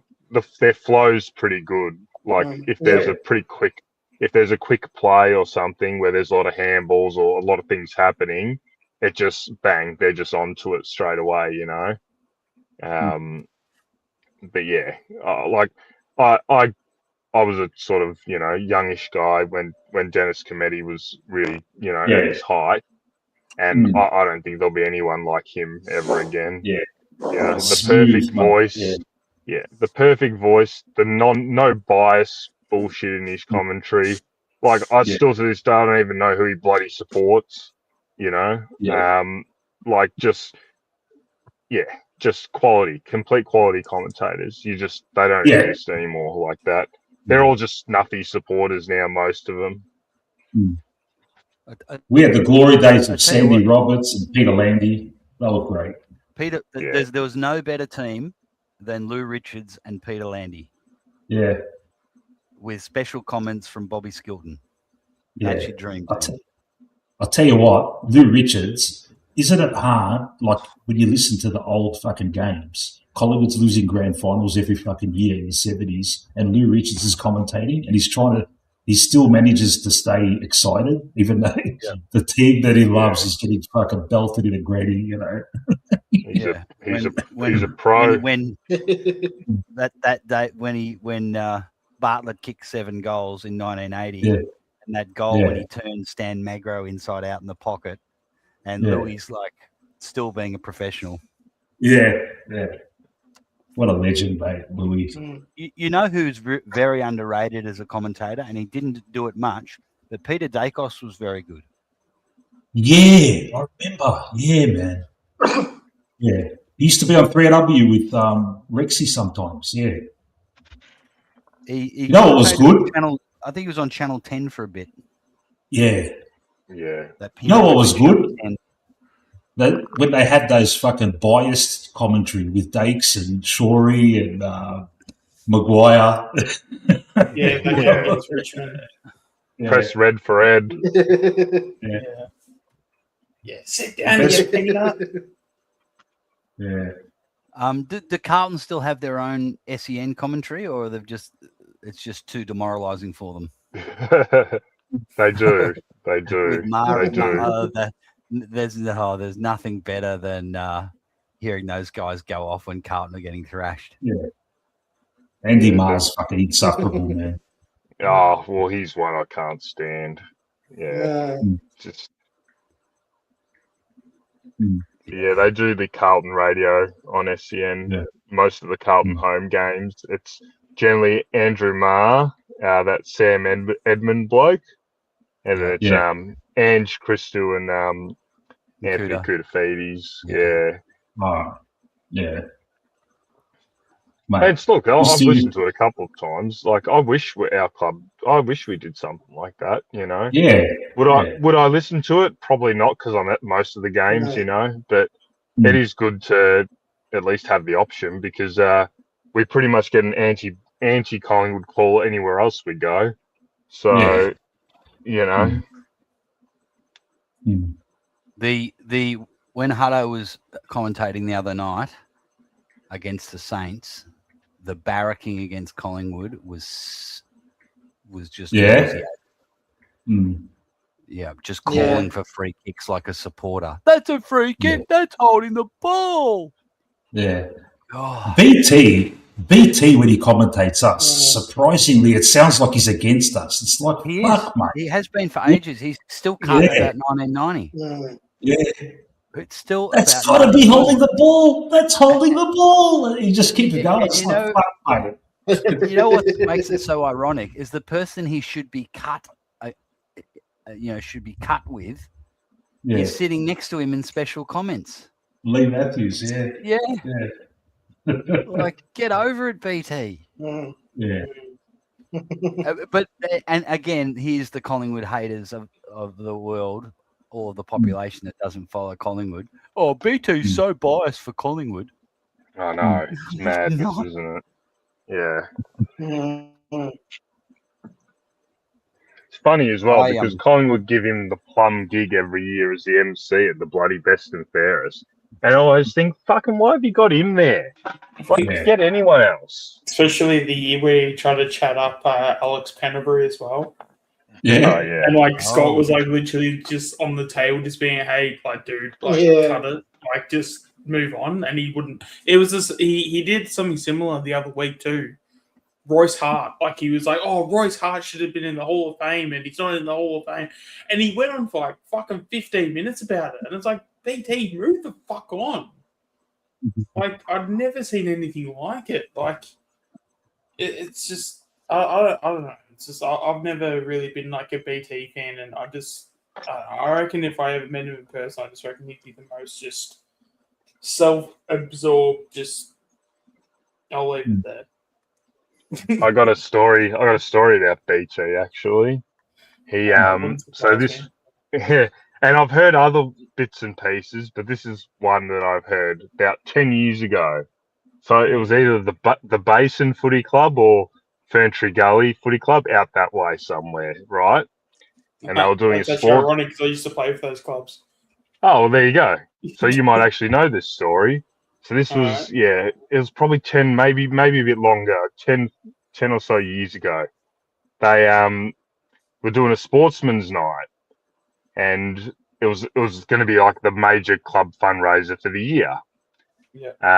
A few hours before the fundraiser, the power went out in the area, right? And they said, "Oh shit, what are we going to do? All right, we won't cancel the gig. We'll keep the gig on, hoping that the power will come back on. If not, let's try and get some like generators in here, and let's just try and like make do the best we can." Anyways, by the time the sort of gig came around, a lot of the power was out in the area, so people were sort of like, "Oh, maybe we just can it, maybe we can it." Anyways, they said, "Okay, nah, look, we'll go ahead with it, whatever." When the event started, only about half the people were there. A lot of people couldn't make it. It was just a bit of a, all over the shop. The beer was warm, all the usual things that happen when the power goes out.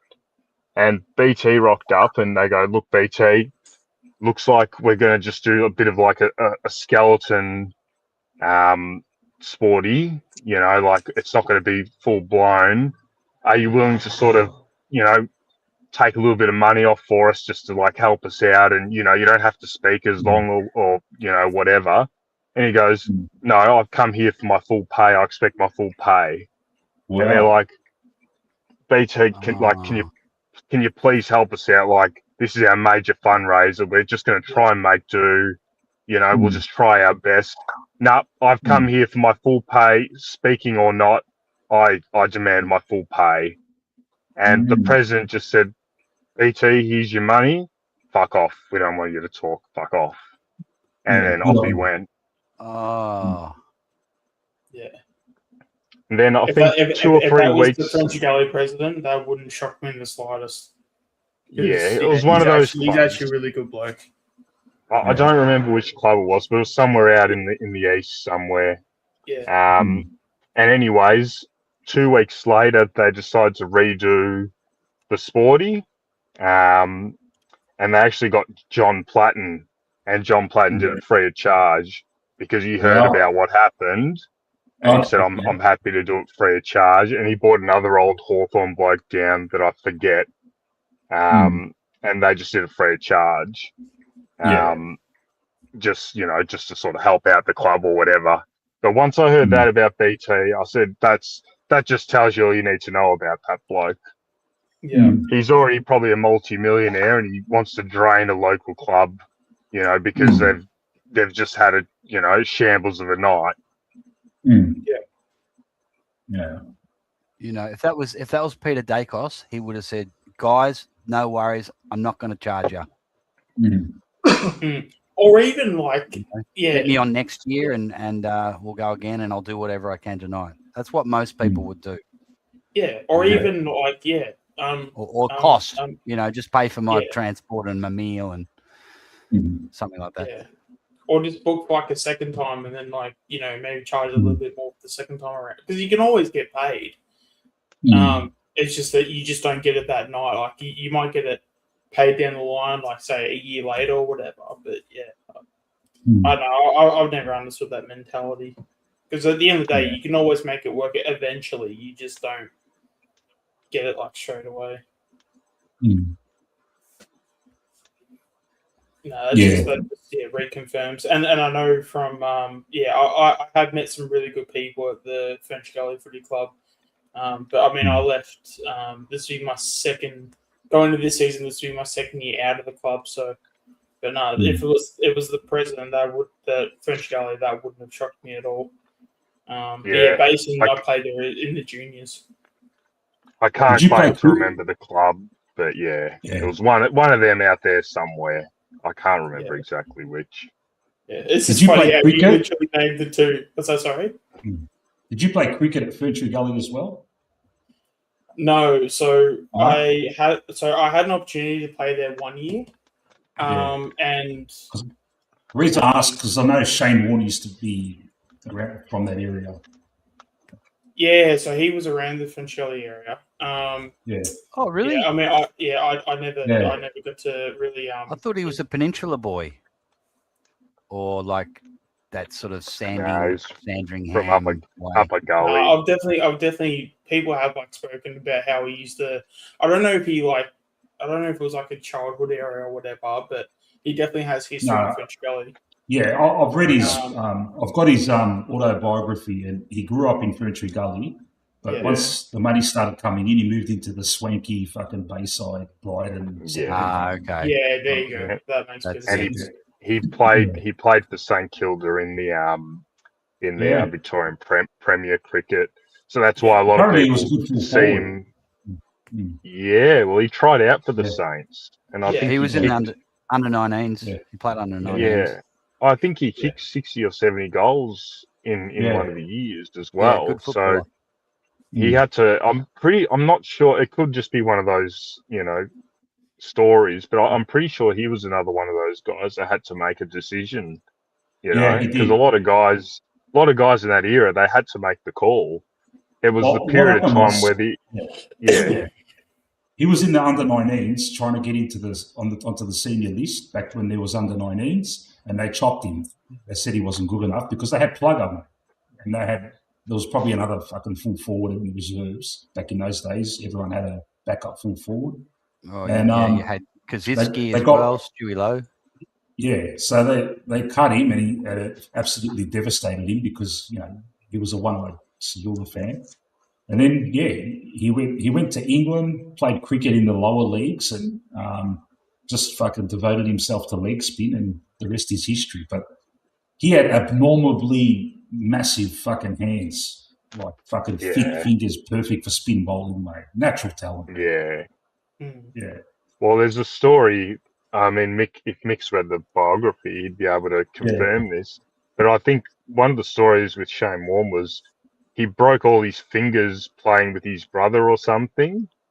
Yeah. And when his hand healed, for whatever reason, his fingers were a little bit more chubby or whatever, probably from swelling or something.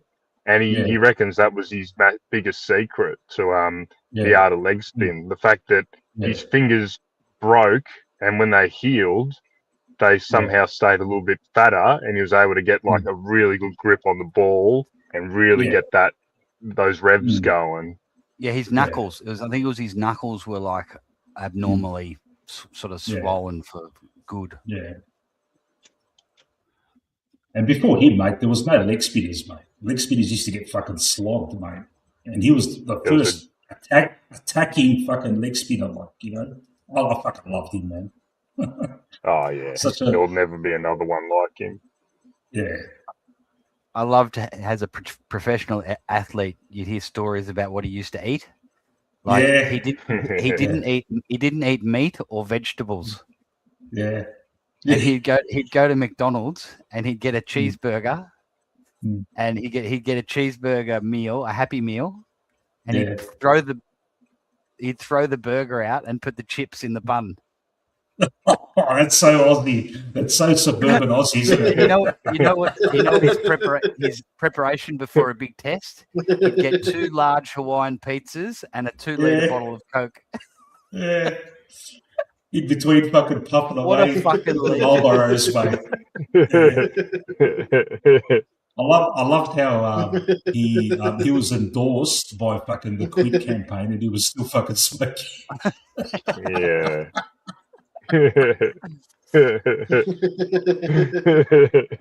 Magic. He had a good time, mate. He had a good time at least. Yeah, gone too young. Good. He was Yeah, a good man. commentator as well, wasn't he? Yeah. Did he That's die in true as Thailand, well. Matt? Was it in Yeah. Thailand Yeah. that he died? Yeah. Yeah, wasn't he? He was partying and stuff, and it was the party drugs that got him. Who knows? Yeah. When that shit happens, mate, the stories go out. No one will ever know. No, that's true.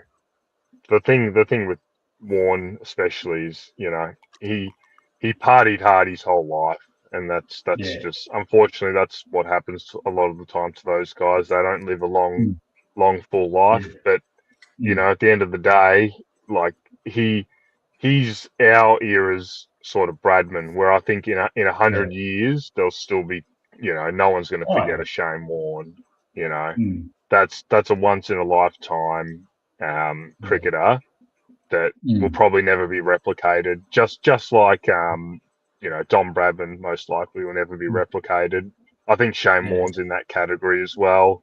And yeah, look, unfortunately, you know, just when you're starting to sort of calm down a little bit and be more involved in the media and things like that, he had so much more to give. So it's a bit sad he went early, but hey, he fit more in those years than, you know, most do in several lifetimes. So Fuck, man, over the off season of the footy, I was contemplating doing a cricket fucking chat thing like this because of the Poms coming and everything. I should have done it, man. Fuck. you should have done it, Mick. I told you to bloody do it. I would I have been there. remember you did. I remember you did. done I it. just but yeah. Yeah, it's I would have been man. there. Yeah. I'd talk Yeah, cricket definitely just join. as long as bloody footy. I can talk cricket all bloody day as well. Yeah. I could even talk about my journey through Cricket Victoria, or playing cricket for Victoria through the Special Olympics. There you go. What were you, Shorty? A batsman, bowler? I did everything horribly. That's what I did. I was there for the vibes. You're an all-rounder. Yeah, all round shit player. No, so what was I? I mean, it's so weird because everyone thinks I'm always at bat. And to be fair, I reckon I am a better bat than I am a bowler. But anytime I got an award, it was always for my bowling. But yeah, I don't know. I'd probably consider myself, if I had to like do a player comparison, I'd probably be like a Stoinis, just a guy that would just try his heart out. Wasn't necessarily overly talented, but just gave everything and just left nothing on the park. Honestly, if I got this whole diet thing on track 15 years ago, I reckon I would have probably made a name for myself. I've even got good friends that are. I probably won't put him on blast. Don't dox them. But, Yeah. yeah, but I've got some. Let's just say Joe DiMaggio? Let's just say I know someone through that cricket. What was it? It was about 10 years ago. They brought out the Beast. They like redid like the Beast. Yeah, the cricket bat. So they redid the Beast. Maxwell had one. So basically, there was. So I think Brad Hodge got the first one. Glenn Maxwell got the second one, and then Hey, Shawnee. Excuse me, mate. Guys, I'm just going to pop off to cook some dinner. You guys keep chatting. I'm just listening. No worries, mate. Yeah. So basically Maxwell. I think it was Hodge. Either or it was like vice versa. But I think Hodge got the first Beast bat. Maxwell got the second one, and then my friend who was playing in one of these competitions, he got the third one.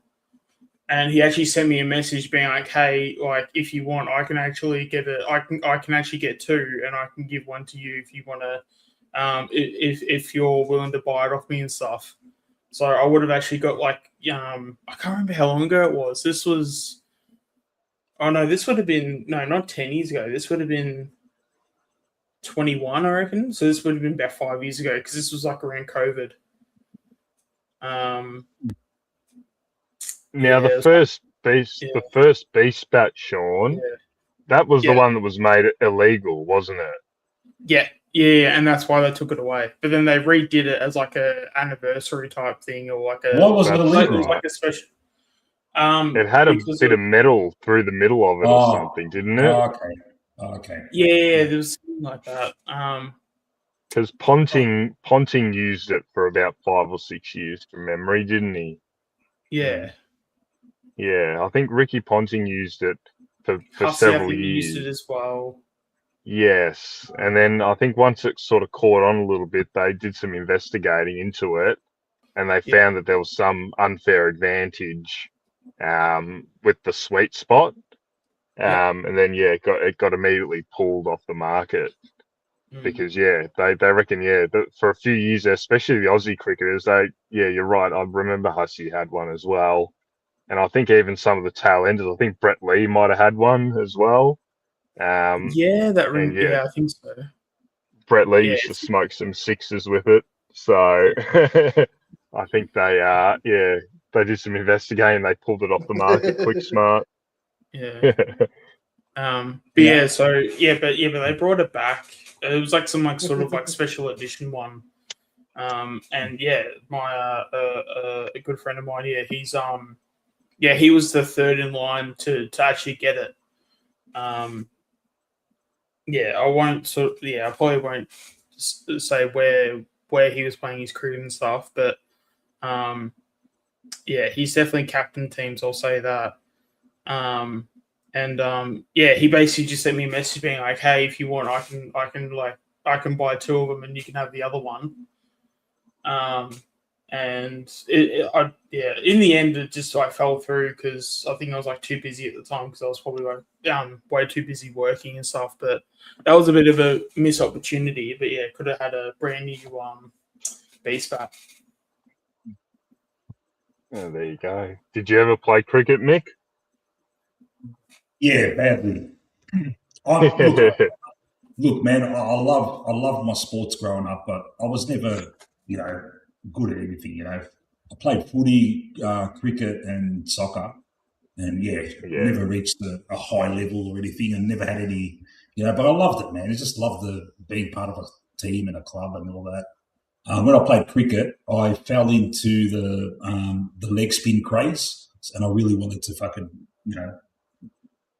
But fuck, there was like 3 or 4 others trying to do it too, and I never perfected it or anything. But but I've always loved leg spin and stuff like that. Nothing. I reckon there's no better feeling than ripping.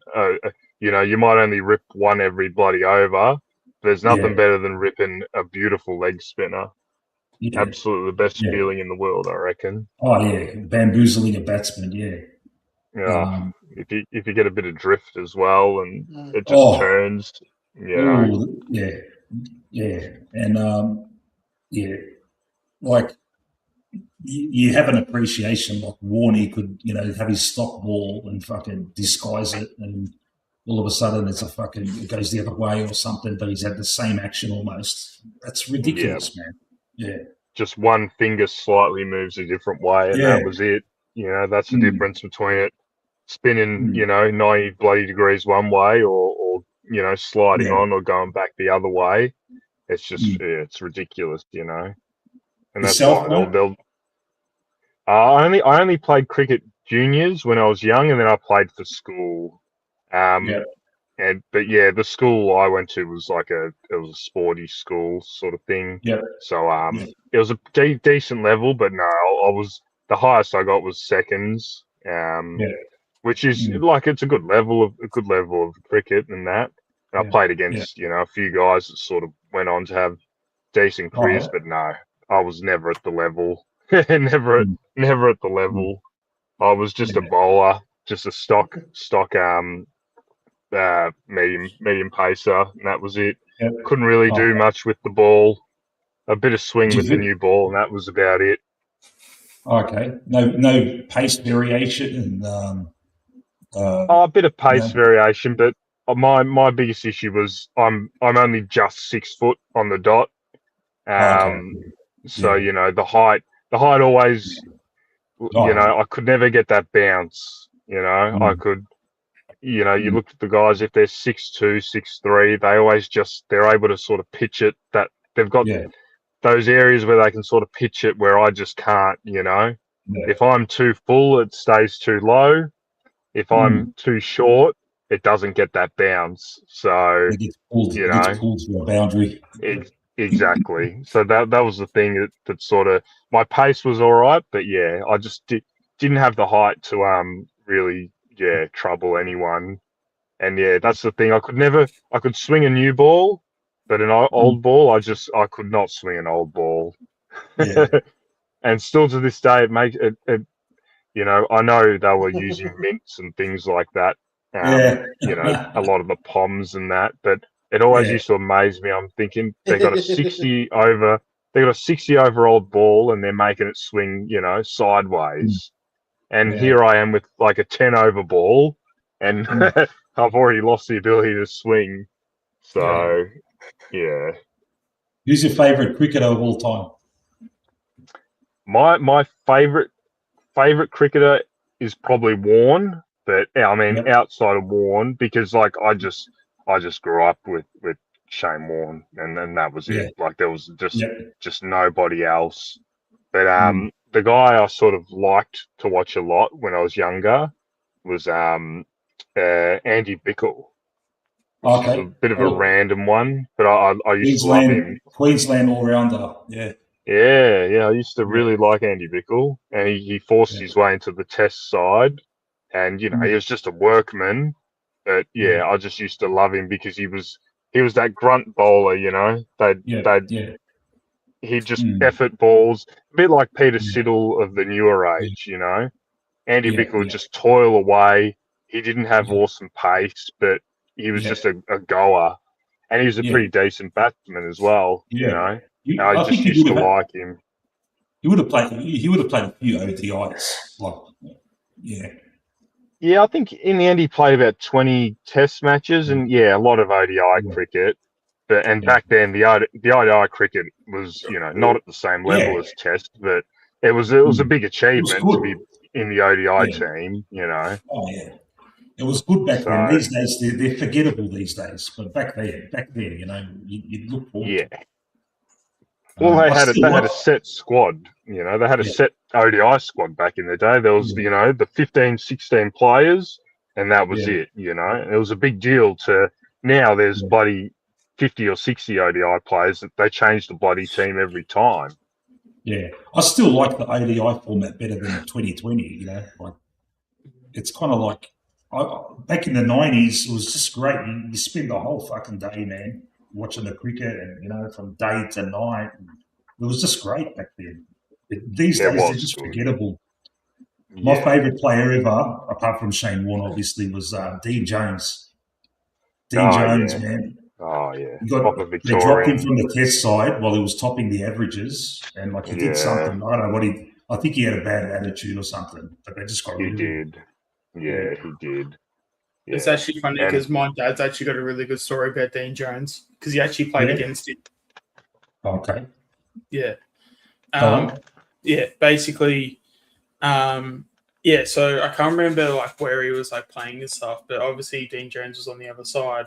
And with Dean Jones, he was batting, right? And my daddy was coming in to bowl. It was basically pretty much like myself, where he was a bit of a stoiness, probably a bit more of a bowling all-rounder than anything. He would just he wasn't super talented, but he was just super smart. He was just when he would play cricket, he'd be he would get you by cricket smarts rather than just athleticism, which probably shows why I've got no athleticism myself. But yeah, so his whole tactic was just outswingers and just and just he would sort of have his stock ball. So his stock ball would be just sort of just the fourth stump line, pop off just very neat and tidy, nothing too over the top. Anyway, so obviously he's facing like Dean Jones and everything, and it's like it's Dean Jones. And so obviously, yeah, first two balls, he's like coming in bowl. It was like a swing and a miss. Oh, sorry, it was like a leave. And obviously, yeah, so then my dad's like, oh, okay, so he's not sort of like leaving. Anyway, so he does another ball, basically top off. Wasn't really doing that much in terms of like swinging it or anything like that. And it was another ball. So, another dot ball. So when the fourth ball comes, he's like, okay, so I've basically bowled the same ball 3 times in a row. Let's see if he thinks I'm going to bowl the same ball and I'm going to bowl an outswinger now. So he basically bowls the outswinger, and he literally goes to like play the shot, and keeper goes up. He goes up, going, oh my god, oh, we've actually got him. So he like obviously appeals, and umpire goes, no, isn't out. And then he's just, oh, sure, like because he wasn't like that sure, like if he hit it or not. I think he was just more surprised that he was in a position to get Dean Jones out. Anyway, he basically bowls his next ball, dot ball, and then when he bowls the next ball, it was sort of like a bit of a out swing, but it was a bit of a half volley. So Jones basically cracks it through 4, and that was basically the end of the over. And as my dad was like going to the next position to go do the fielding, he walks past Dean Jones, and he basically says to him, "Mate, I absolutely smashed that. I just hope you know that."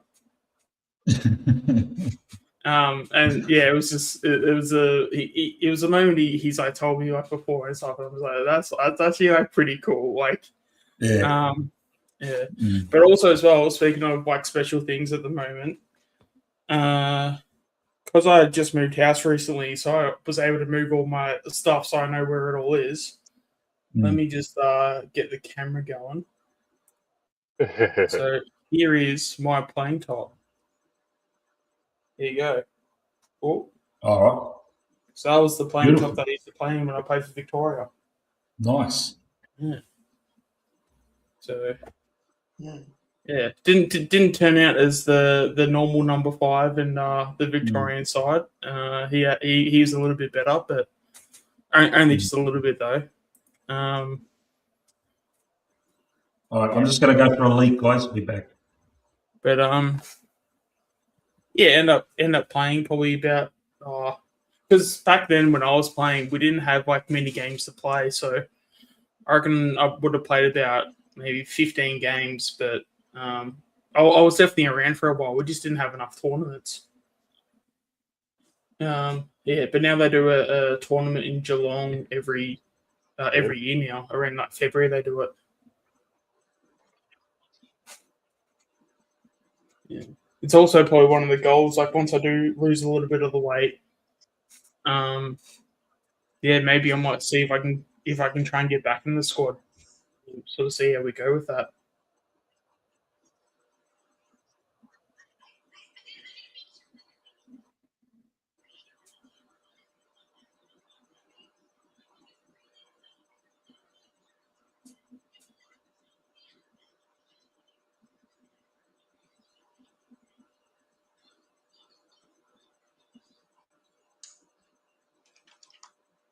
Oh, well, I'm just reading the comment from Ben about BT. There you go. I mean, that shit doesn't surprise me at all.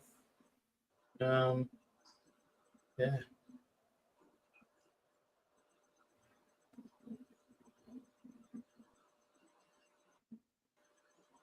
All right, guys, if you have any questions in the chat, feel free to put them in. And yeah, kind of got into some cricket topics. Yeah,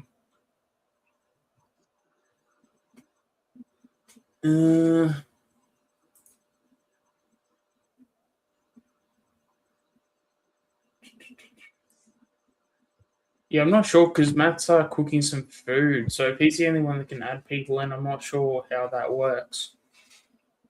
So I think we'll have to wait for Matt to come back for people to be added in. Oh, with Mel, he come off. Yeah, he's. I don't think he left. I think he said his internet. Yeah. Yeah. Yeah, because I know Matt's. He said he was making food or something. And we'll have to making wait till dinner. That's Matt all comes right. back for a We'll carry- new outing. We'll hold the fort. No worries. Mhm. Yeah. So how you feeling about tomorrow, man? I'll tell you what, they're in shit form. We really can't fucking Kev's backstage. There you go. He's on now, I think. Yeah. Mm. He's muted. He's So on once he finds out he's muted, he can unmute himself and start talking. Oh, Mr. Mac. hi guys, Mr. how are you? How are you, Hey, Mr. McAlpine? Is that how Hey, you say Kev. it? Hey, Pronounce it, Cameron? Kevin. G'day boys, how's it going? Good, mate. That's good. How you feeling about tomorrow, mate? Yeah, good man, very good. You reckon we'll smash I, it? I reckon we will. I've got a good feeling too.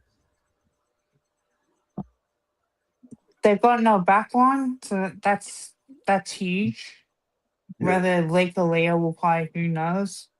Yeah. I think we should try and probably lower our eyes when we go forward a little bit. It's going to be wet, but if the roof is shut, then it's going to favour us.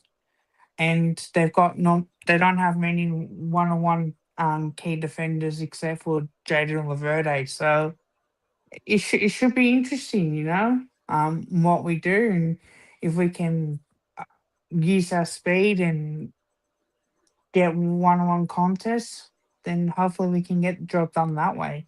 So yeah. I'm checking the weather for Friday. It's going to be pissing down all day, so they'll probably close the roof.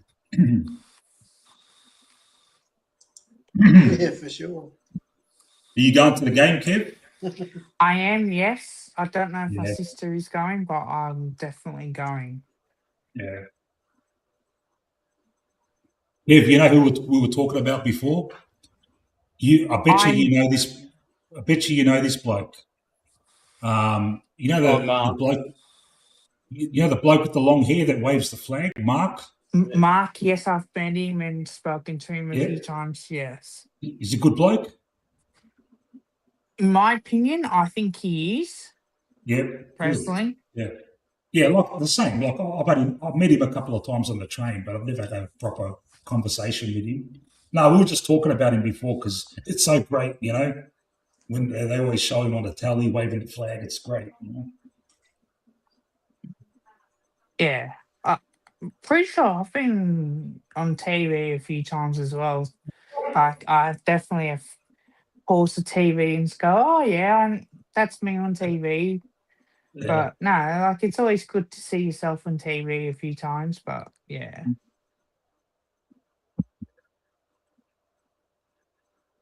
Are you guys confident about on Friday night, or? Yeah, I am. I'm tipping us by 24, and I reckon. I reckon we'll see a more exciting Collingwood tomorrow night. I'm just really intrigued as to who we're going to drop. That's the main thing, Yeah. But Steen's definitely coming in. Moore's coming in. And Howe is in. That means 3 are coming out. Parker, maybe Allen, and maybe Membry, I reckon, or it's either Membry or Buller. Be interesting to see, that's man. it. Mm. Yeah. What are your Buller. thoughts on? Oh. Sorry, what are your No, you thoughts don't, on? What are your thoughts on Marvel Stadium actually having training sessions for teams like us and interstate teams to actually train on like either a couple days before it? Yeah, that's I think right. it's great. Yeah. Yeah. Yeah. Yeah, I've got nothing wrong with that, man. I just hope, like, we're not really, we haven't got a great history on that stadium, so I just hope we don't go in too tall. Give us West Coast, like when we played West Coast last year, when we had all the tall timber in, and we just beat them, in that last quarter. Don't want to. That's it. Yeah. Yeah.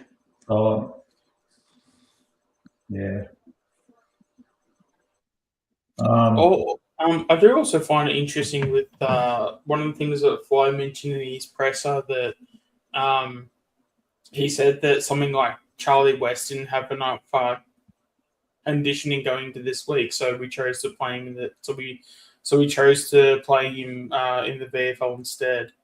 Yeah. I wonder if that's admitting a mistake to not play West in the there was a VFL practice match last weekend, I think it was. He should have played that. Man. He was the carryover. Yeah. Yeah, well, I mean, unless especially, I mean, he did have a foot injury last year, but unless if you're super, because I mean, at the end of the day, are we really going to be that conservative of but what if he gets an injury? I think, unless if there is a history of that or there is some form of reason to do it, I just don't know why we do. But even then, it's okay, why not playing for a half? Because we do that in the VFL during the season, where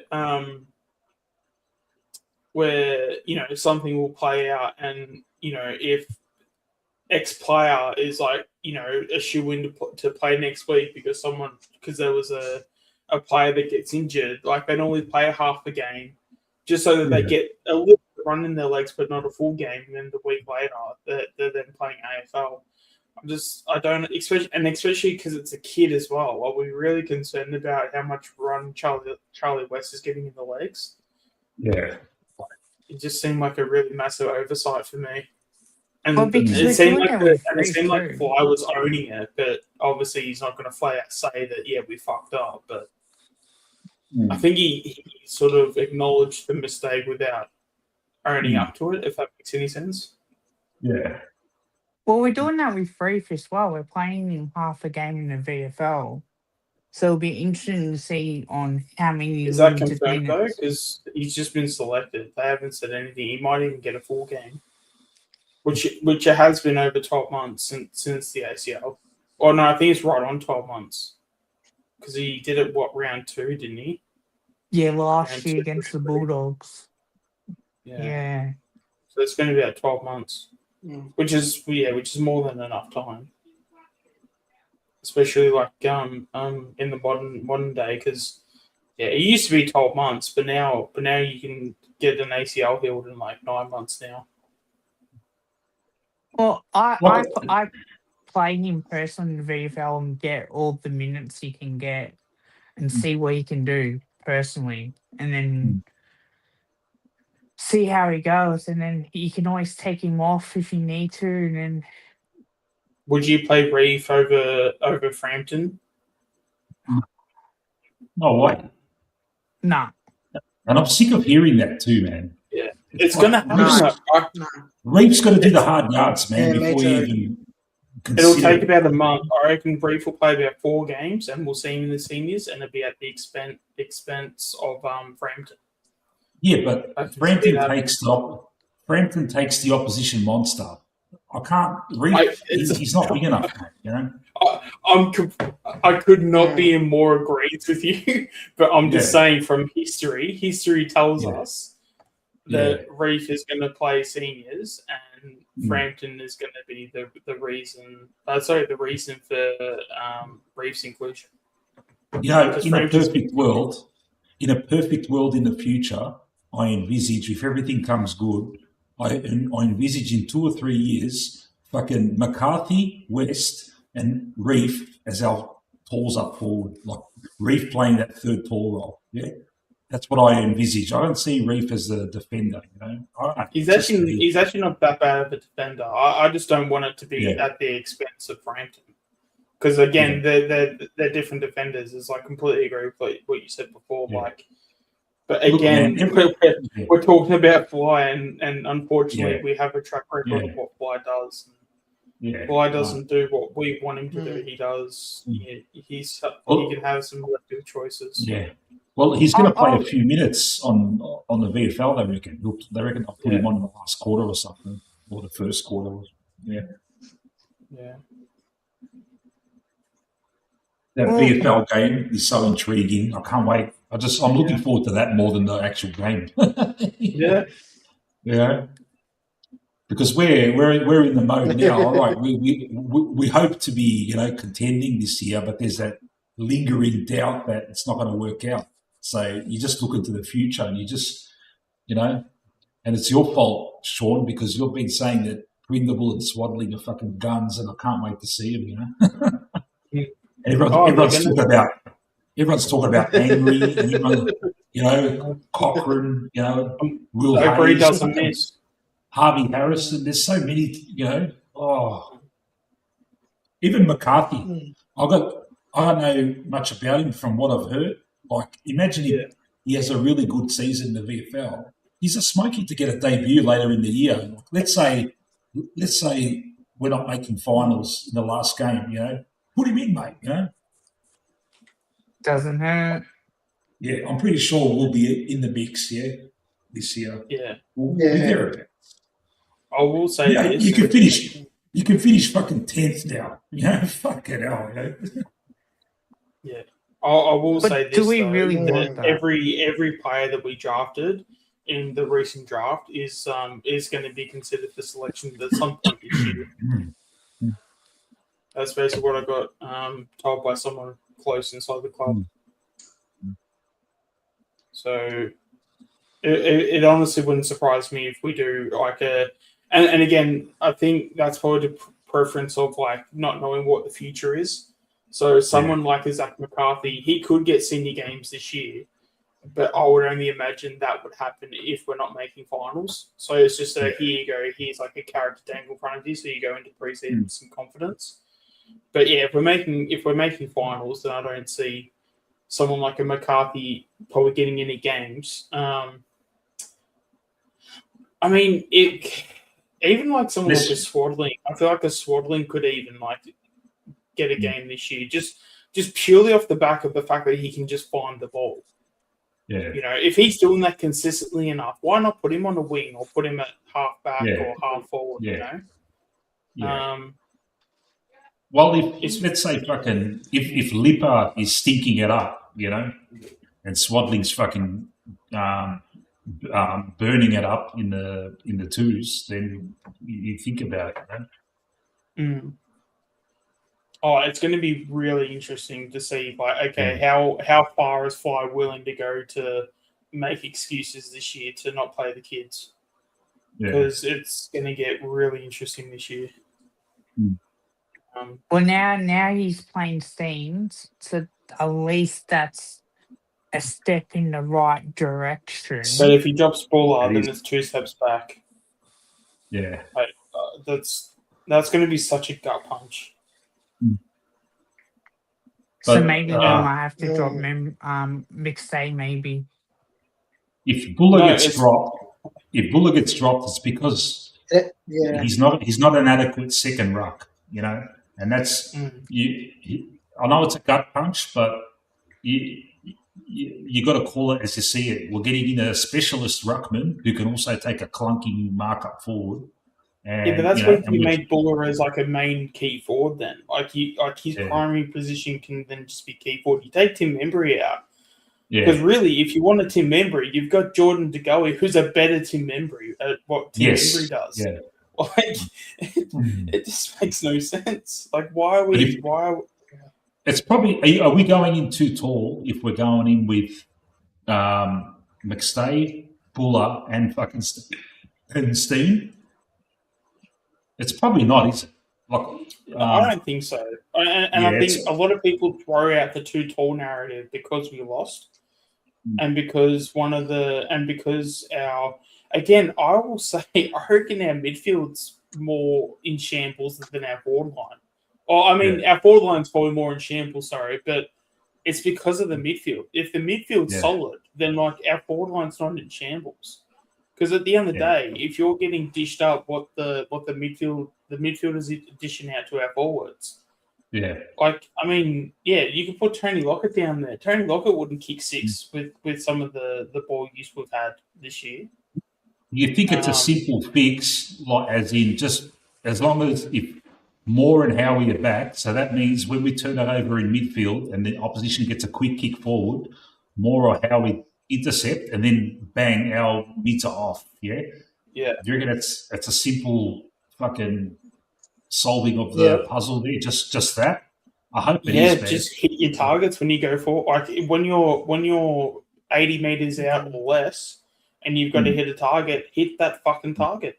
Like, I do think it's like that easy of a fix, and whether if it's and again that's probably why when it comes to Bobby, as much as we don't want to talk about him, but he is literally that's his biggest strength, and I think that's probably why we're trying to get him back so quickly, and why instead of getting him back in 3 months, we'll probably see him back in 6 weeks because we'll be that desperate to basically get him back because the forward line won't be gelling as well.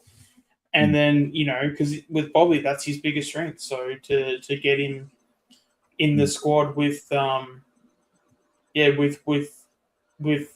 at his disposal, we are a better side with it. And then not only, do you get hopefully we get like a good Bobby. It also makes, McStay better, Buller better. It makes, maybe Tim Membry better. Potentially we can even maybe throw Charlie West in there at some point and it makes Charlie West better. But potentially, can get a bit of confidence into Oscar Steene in terms of him being a key forward to some extent. Or at least being a key forward as much as Mason Cox was a key forward.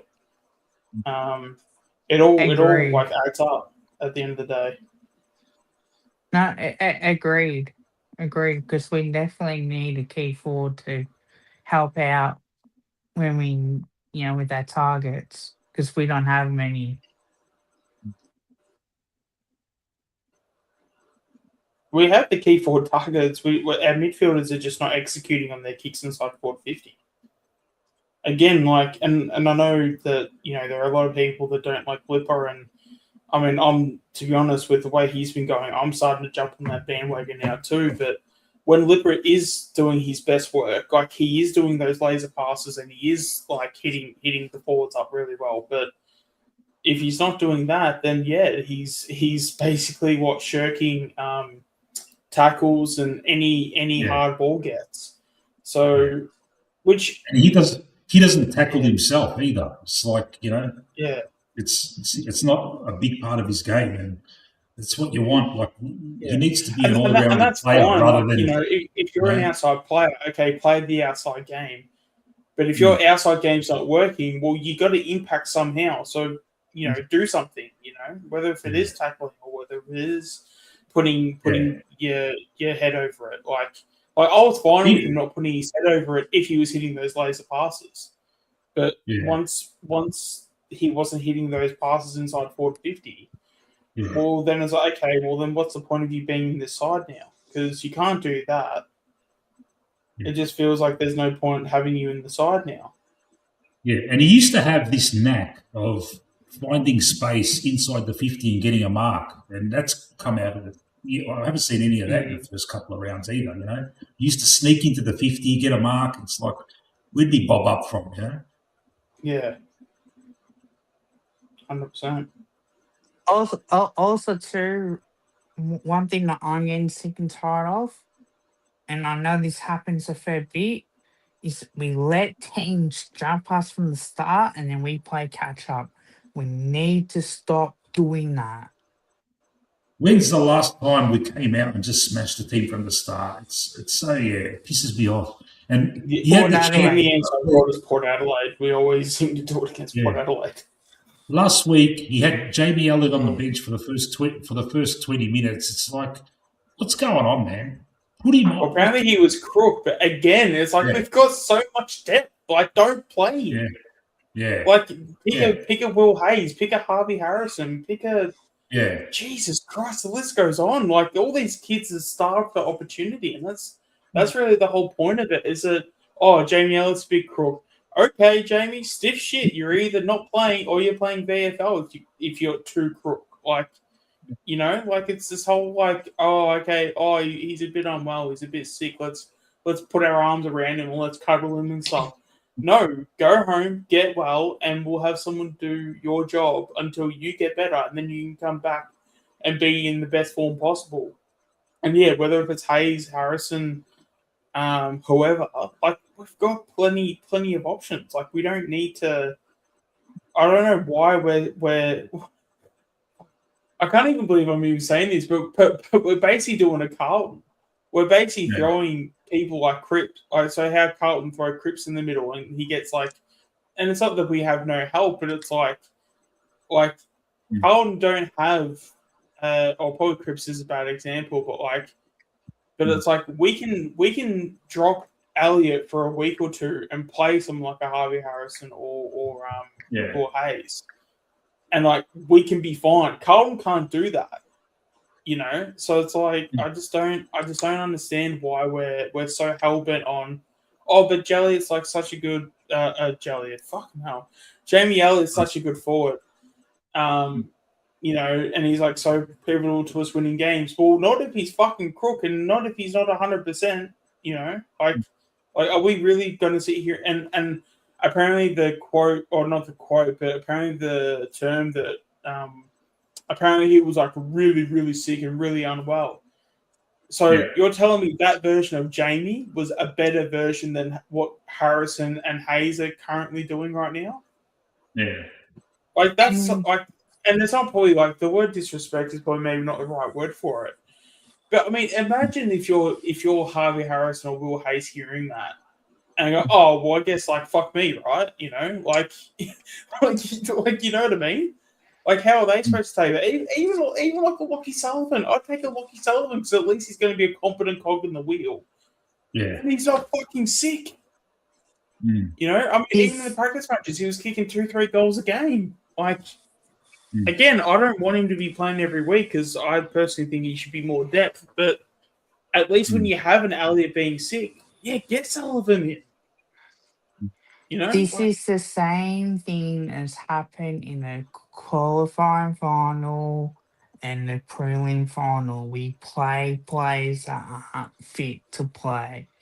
And until we have the balls to say to these guys, no, you're not playing, you're taking this week off,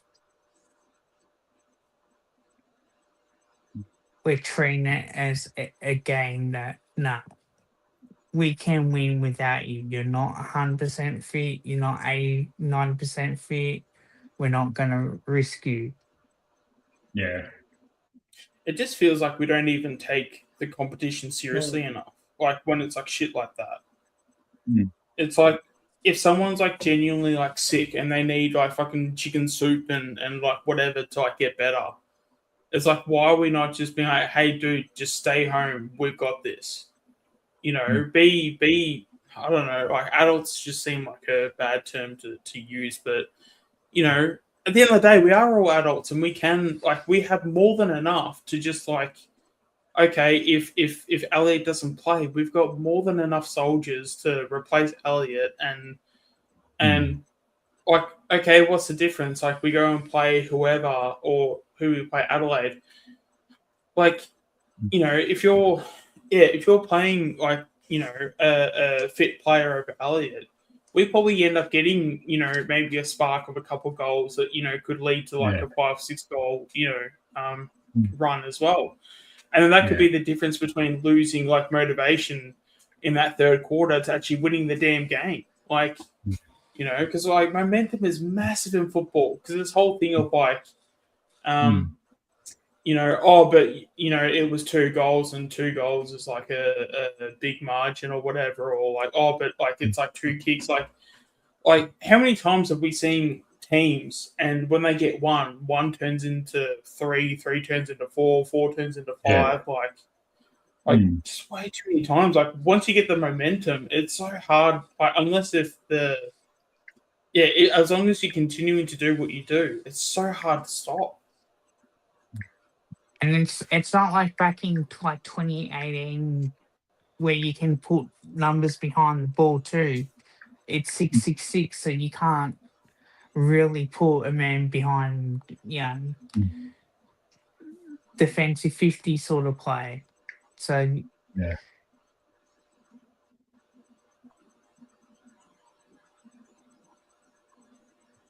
I just don't understand why we just don't say to these players, "Mate, if you're not fit to perform, stay home." But that's the thing, though. We say it in a press conference, but then we don't even follow through with it. Yeah. Like, we have Bly that says all those things. Oh, if you're not fit to perform, you're not fit to play. That's literally where the quote comes from. But it's just annoying how it's like we're literally being told that to our face. Yeah. And then it's like we can't even execute on that. We can't even execute on our own practice. Oh man.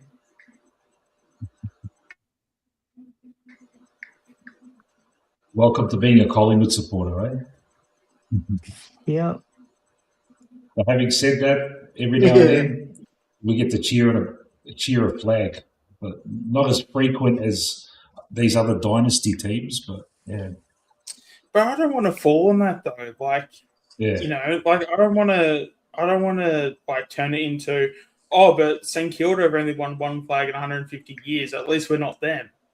It's like I don't even want to have that even be in the conversation. It's like or even because Mick, you were on the stream with the Forever Rivals and stuff. Like, I mean, like imagine being is it Mark? Yeah, imagine being like Mark. Imagine being Mark thinking that you're Essendon.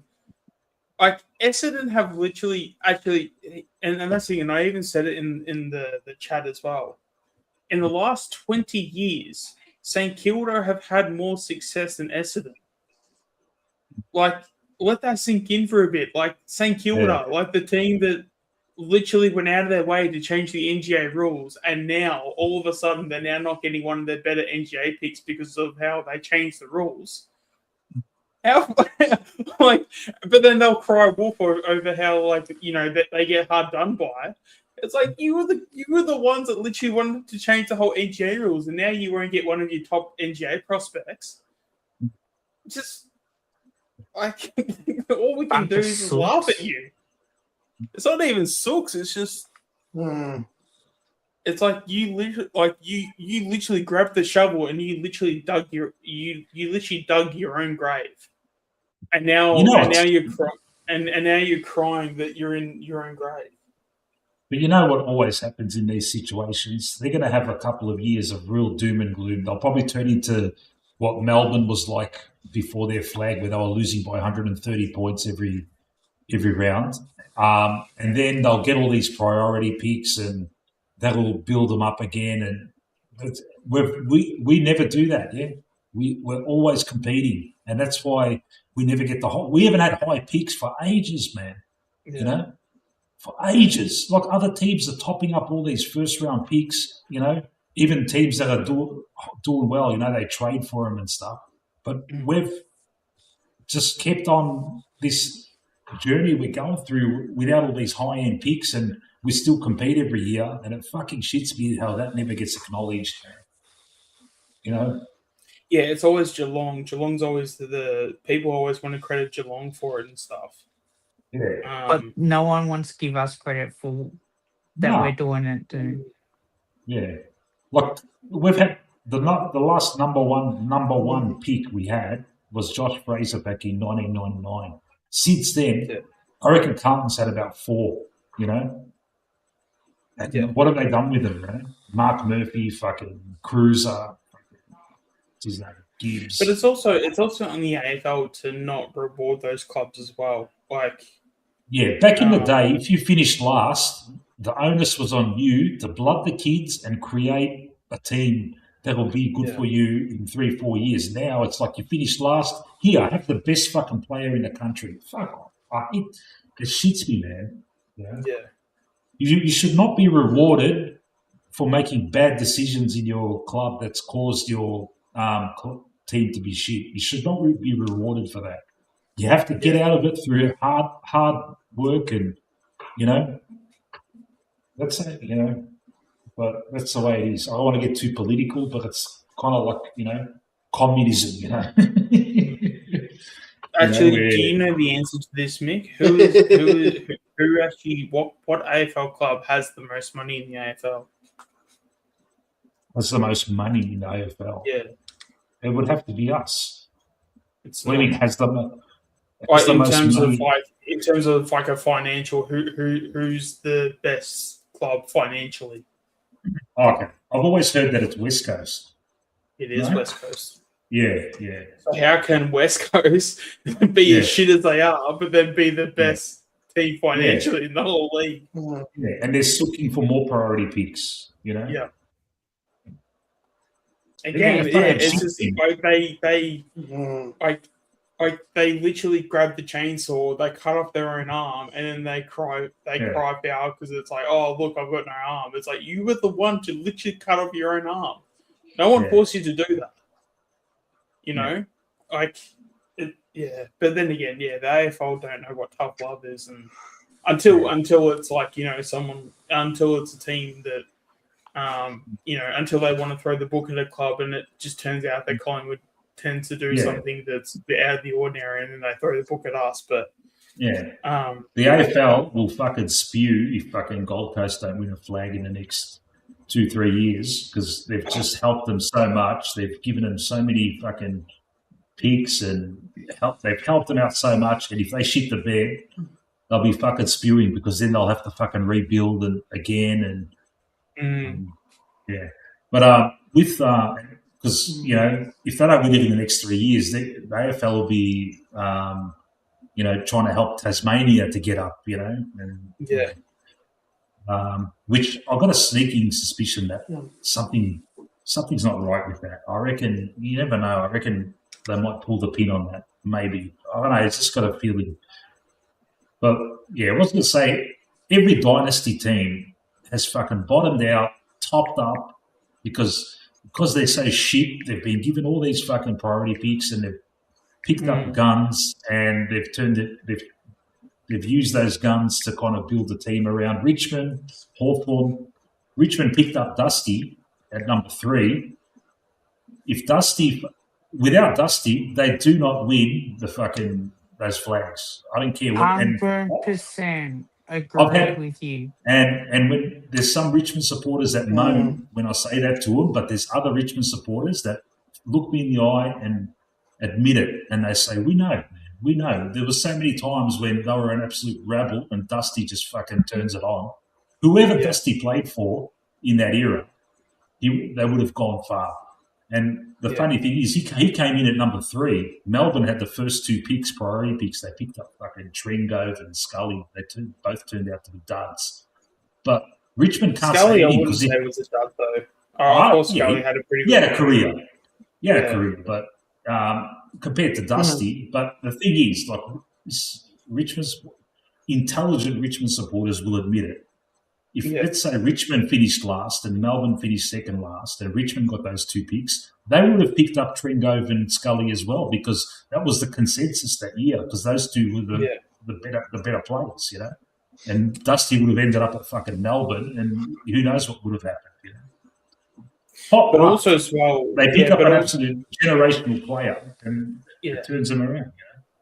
But also as well, I think the other thing that we've got to realise as well is that when it comes to the standards and what people had when it comes to certain drafts, like I remember someone was saying like a couple of years ago, I can't remember who, like this was like just in random like conversations, but I remember hearing something about with like Carlton or something when they had their, I think it was 2018 when they had their first pick. That like they didn't even really have. Obviously, they had people like hired to like be in a room and stuff, but they didn't even have anyone that would go out and like actually like look to.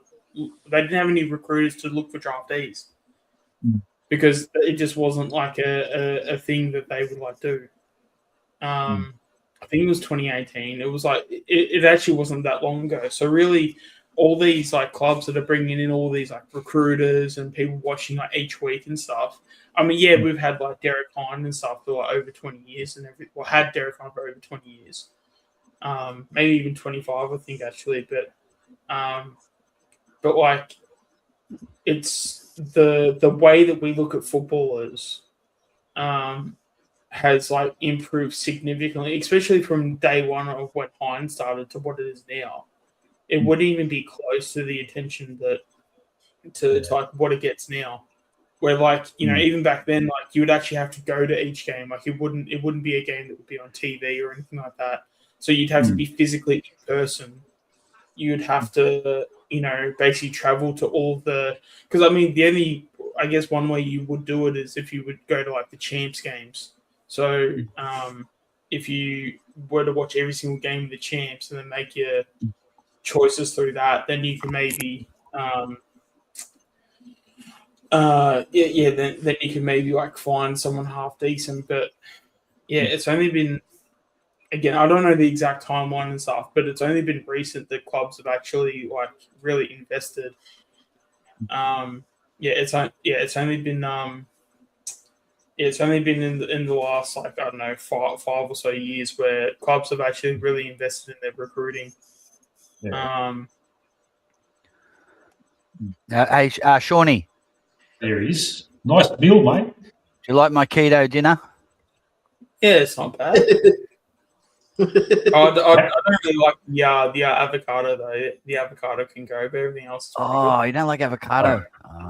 It's, you Oh, know yeah. what? It's people Avocado's either the love it best or one. hate it. No, People are never 50-50 with avocado. Mate, bit red there. Is that rare, is it? Is that how you have your steak? Medium rare. I can do medium rare or rare, but rare's harder to get perfect because it can be blue if you're not careful. Yeah. But no. What are those little orange circular things? They're yellow cherry tomatoes. That's Oh, my wife grows. yeah. That's from our garden. Oh, beautiful. Yeah. So local eggs from Thai farmers. Yeah. And the Scotch fillet, which they call ribeye here, is from New South Wales. Okay. Good feed. Nice, mate.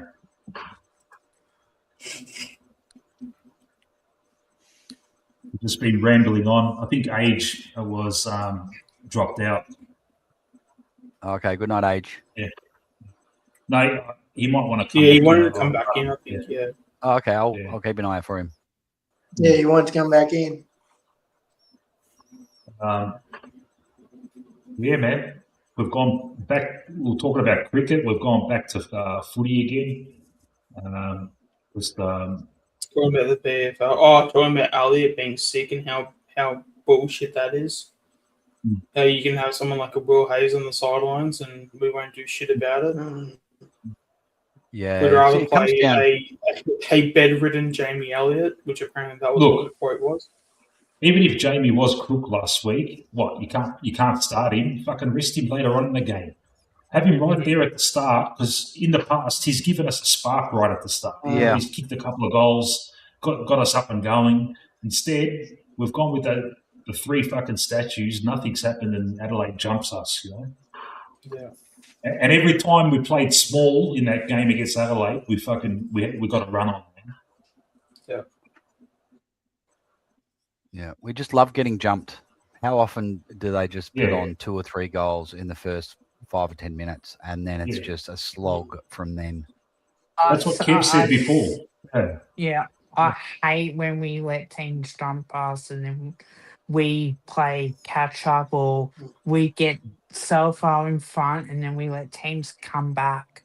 It's either we get a lead and then we slow it down for a bit and then we get our breath and then we go again. Simple football. Yeah. And the other thing is this is the type of game that the rest of the non-Collingwood world. Oh, geez, Collingwood have got GWS at the right time, and you may say that, but this is just the type of game, especially at Marvel, where we'll underestimate them, and the Giants coaching staff, they must love it that they've got Collingwood coming up because it's their grand final. Yeah, perfect time for them to get us. So everyone's saying it's a perfect time for us to get GWS. Yeah, It will be a close game. I've heard that people have been saying that their midfield's a bit not as good, but that's what I thought about Adelaide's midfield last week, and they belted us. But I just hope it's I just hope it's a thing of like getting the two tall backs back, fixing the midfield. Because like if we turn it over and a hack kick goes forward, Darcy Moore or Howie intercept and back, we're back fucking turning. The transition bang, and we can get the ball in the forward line faster that way. And hopefully it all works itself out just by bringing in those two tall defenders. So. I hope Fly is really has the, wouldn't say the courage, but he needs to give Steene a go in the middle as much as he can, because I just remember back to the final, the prelim against Brisbane. Cameron got smashed in the first 5 centre bounces in the third quarter. Yeah. And that was the game right there. Yeah. And we know how good Cox is in finals with his tapping. And I couldn't believe he kept persisting with it. And before you knew it, we were 4 or 5 goals down. So if it's not working out for Cameron, like they should start with Cameron because it's a smaller ruckman. He should be able to at least break even. If he starts to get monstered in there again, got to get Steenie in there quick, smart. Have some confidence in him. Give the boys some confidence. And also too, right? We know that GWS don't have a good back line. Well, apart from Laverde, don't know if Lika Lee is going to play. Who knows? With Jack Buckley, he's got a concussion. But one thing that we do know is that other defenders, they're more of a running halfback flankers. They're not a one-on-one defenders. So you can beat them easily on the turnover and one-on-one.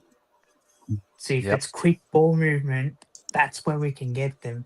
We need to lower our eyes when we go forward. We can't afford to bomb and hope that the Giants get back and flood our forward line. Yeah, we've got to move the ball quickly. Use handball, forward handball, and take the short kick that's in front of you. Yeah.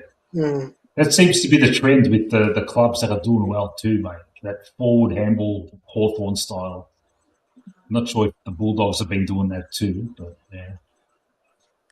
But Hawthorn, as much as I hate them, I love the way they play. Yeah. Oh, they played brutally well against the Swans on Thursday night when they played them.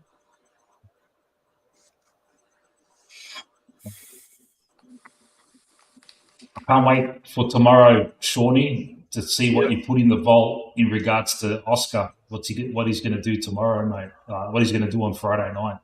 I would love to see. Yeah, I was actually thinking that because I'm like, because he's like debut, right? He's debut on Friday night. It's got to be Oscar related. Look, I trust him. I trust him with the ruck work. With the ruck duties when he's chopping out for DC. I trust him. But what I'd love to see from Oscar is when he rests forward to take a couple of clunking contested marks with one of the big backs, on his shoulder, but he still takes the mark. I'd love to see that because that would put a whole thing in the group, your McStays and Bullers, and that'll show, look, there's this fucking young kid, 19 years old, that's fucking clunking him. What he's fucking doing, I'd love to see that, Yeah. I trust him with the ruck work, Oh, he's ready. I reckon he was even ready last year, but we just decided not to play him because we thought Cox was a better option. Do you guys? And I think once Steene plays Friday night, people will quickly realise, holy shit, it was a really bad decision to not play Steene last year. Well, he should have been played early in the year because Cox was proven in finals, but he should have been played start or at least the middle of the year. Yeah, all the home and away games that Cox got, Steene should have got, and at the very least, should have had the opportunity to prove himself. And especially because we were so terrible in taking even the contested mark inside the forward line. Yeah. He was taking contested marks in the VFL. And that's why I was even saying each week, it's like sometimes you just need to just strip everything down, go back to the basics. Hey, we need someone in the forward line that can take a contested mark. So you go to the VFL and you go, I don't give a fuck who it is, but But if you can take a contested mark, you're playing in the AFL. Like you are getting an AFL game, and because it's Steene and he's the VFL Ruckman. I mean, to me personally, I just go fuck it, don't care. You're our forward now. Enjoy, like just it just what they should have done, because you had Cameron all year almost going it by himself. Why didn't they go, okay, let's give Cameron a rest and have Cox and Steene as the backup, so there's less pressure on him. Stick him in a forward pocket. We know Cox is good in the middle. That would have been play him against Richmond, play him against West Coast. That would have been a good way to give him a couple of games, and who knows what he would have done. And then you offload Cox, but at least we're like, okay, well, we know this kid can do it. He contributed, and we don't having to. We still don't know he's going to be good in the ones, so it would have been good to find that out last year. Yeah. Even last year. Go, Sean. I was just about to say, but you're also putting stock in the fact that Fly is because I just forgot my point now.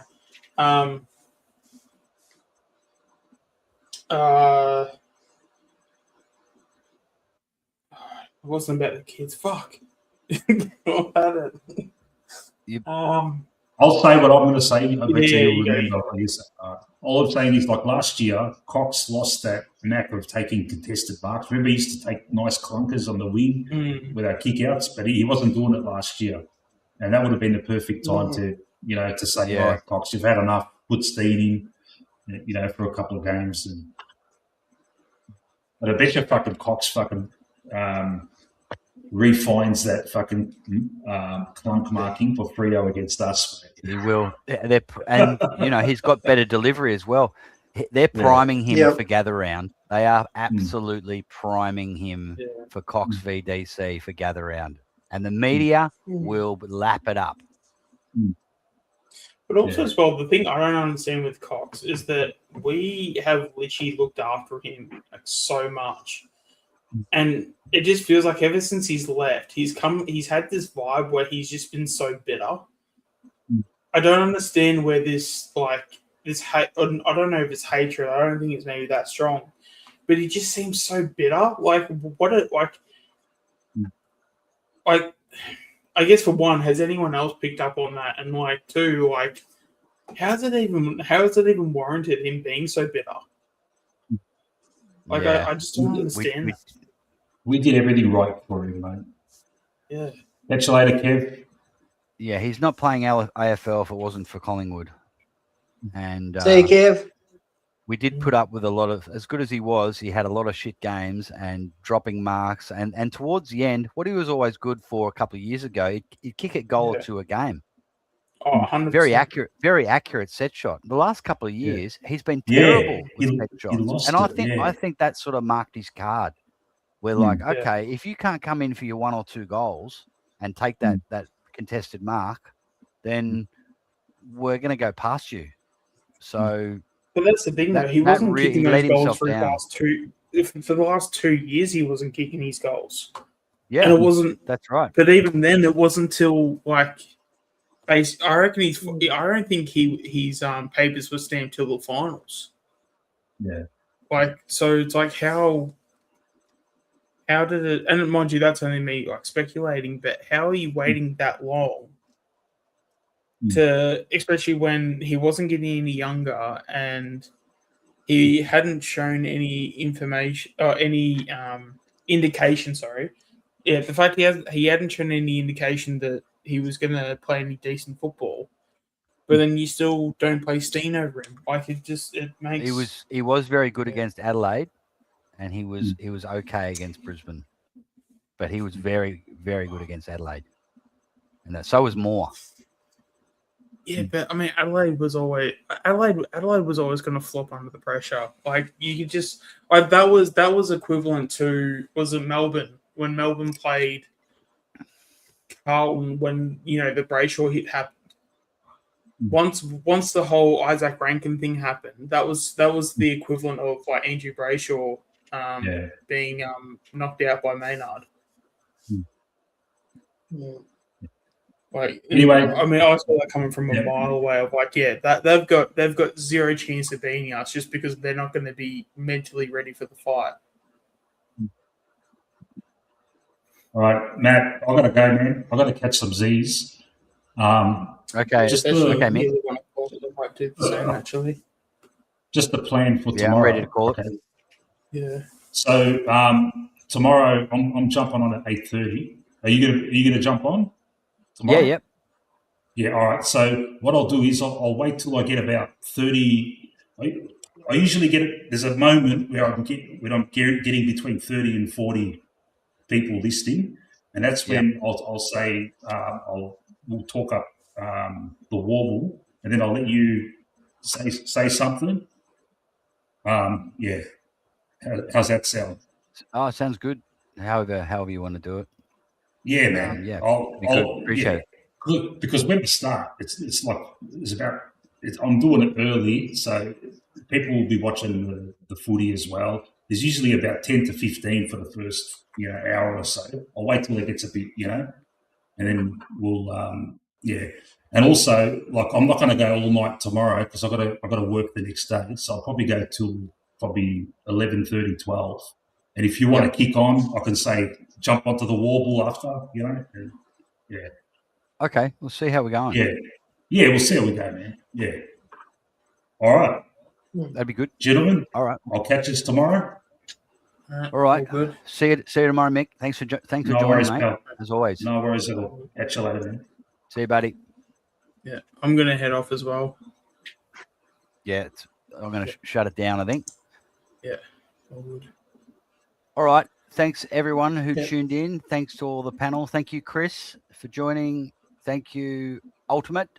Johnny, are you SE or SH? SAN. SEAN. Okay, I thought so. Yeah. Someone had you SH before. Yeah, All I was going to correct him, but I thought it's best just to leave it. But You'd be used to that. Sometimes you can come out as a bit of a flog if you're correcting people in the chat and spelling and stuff, but I'll let it go. All right. Okay. Catch you later, guys. I'm going to end it now. We'll see you tomorrow, and go Pies. Go Pies. See ya.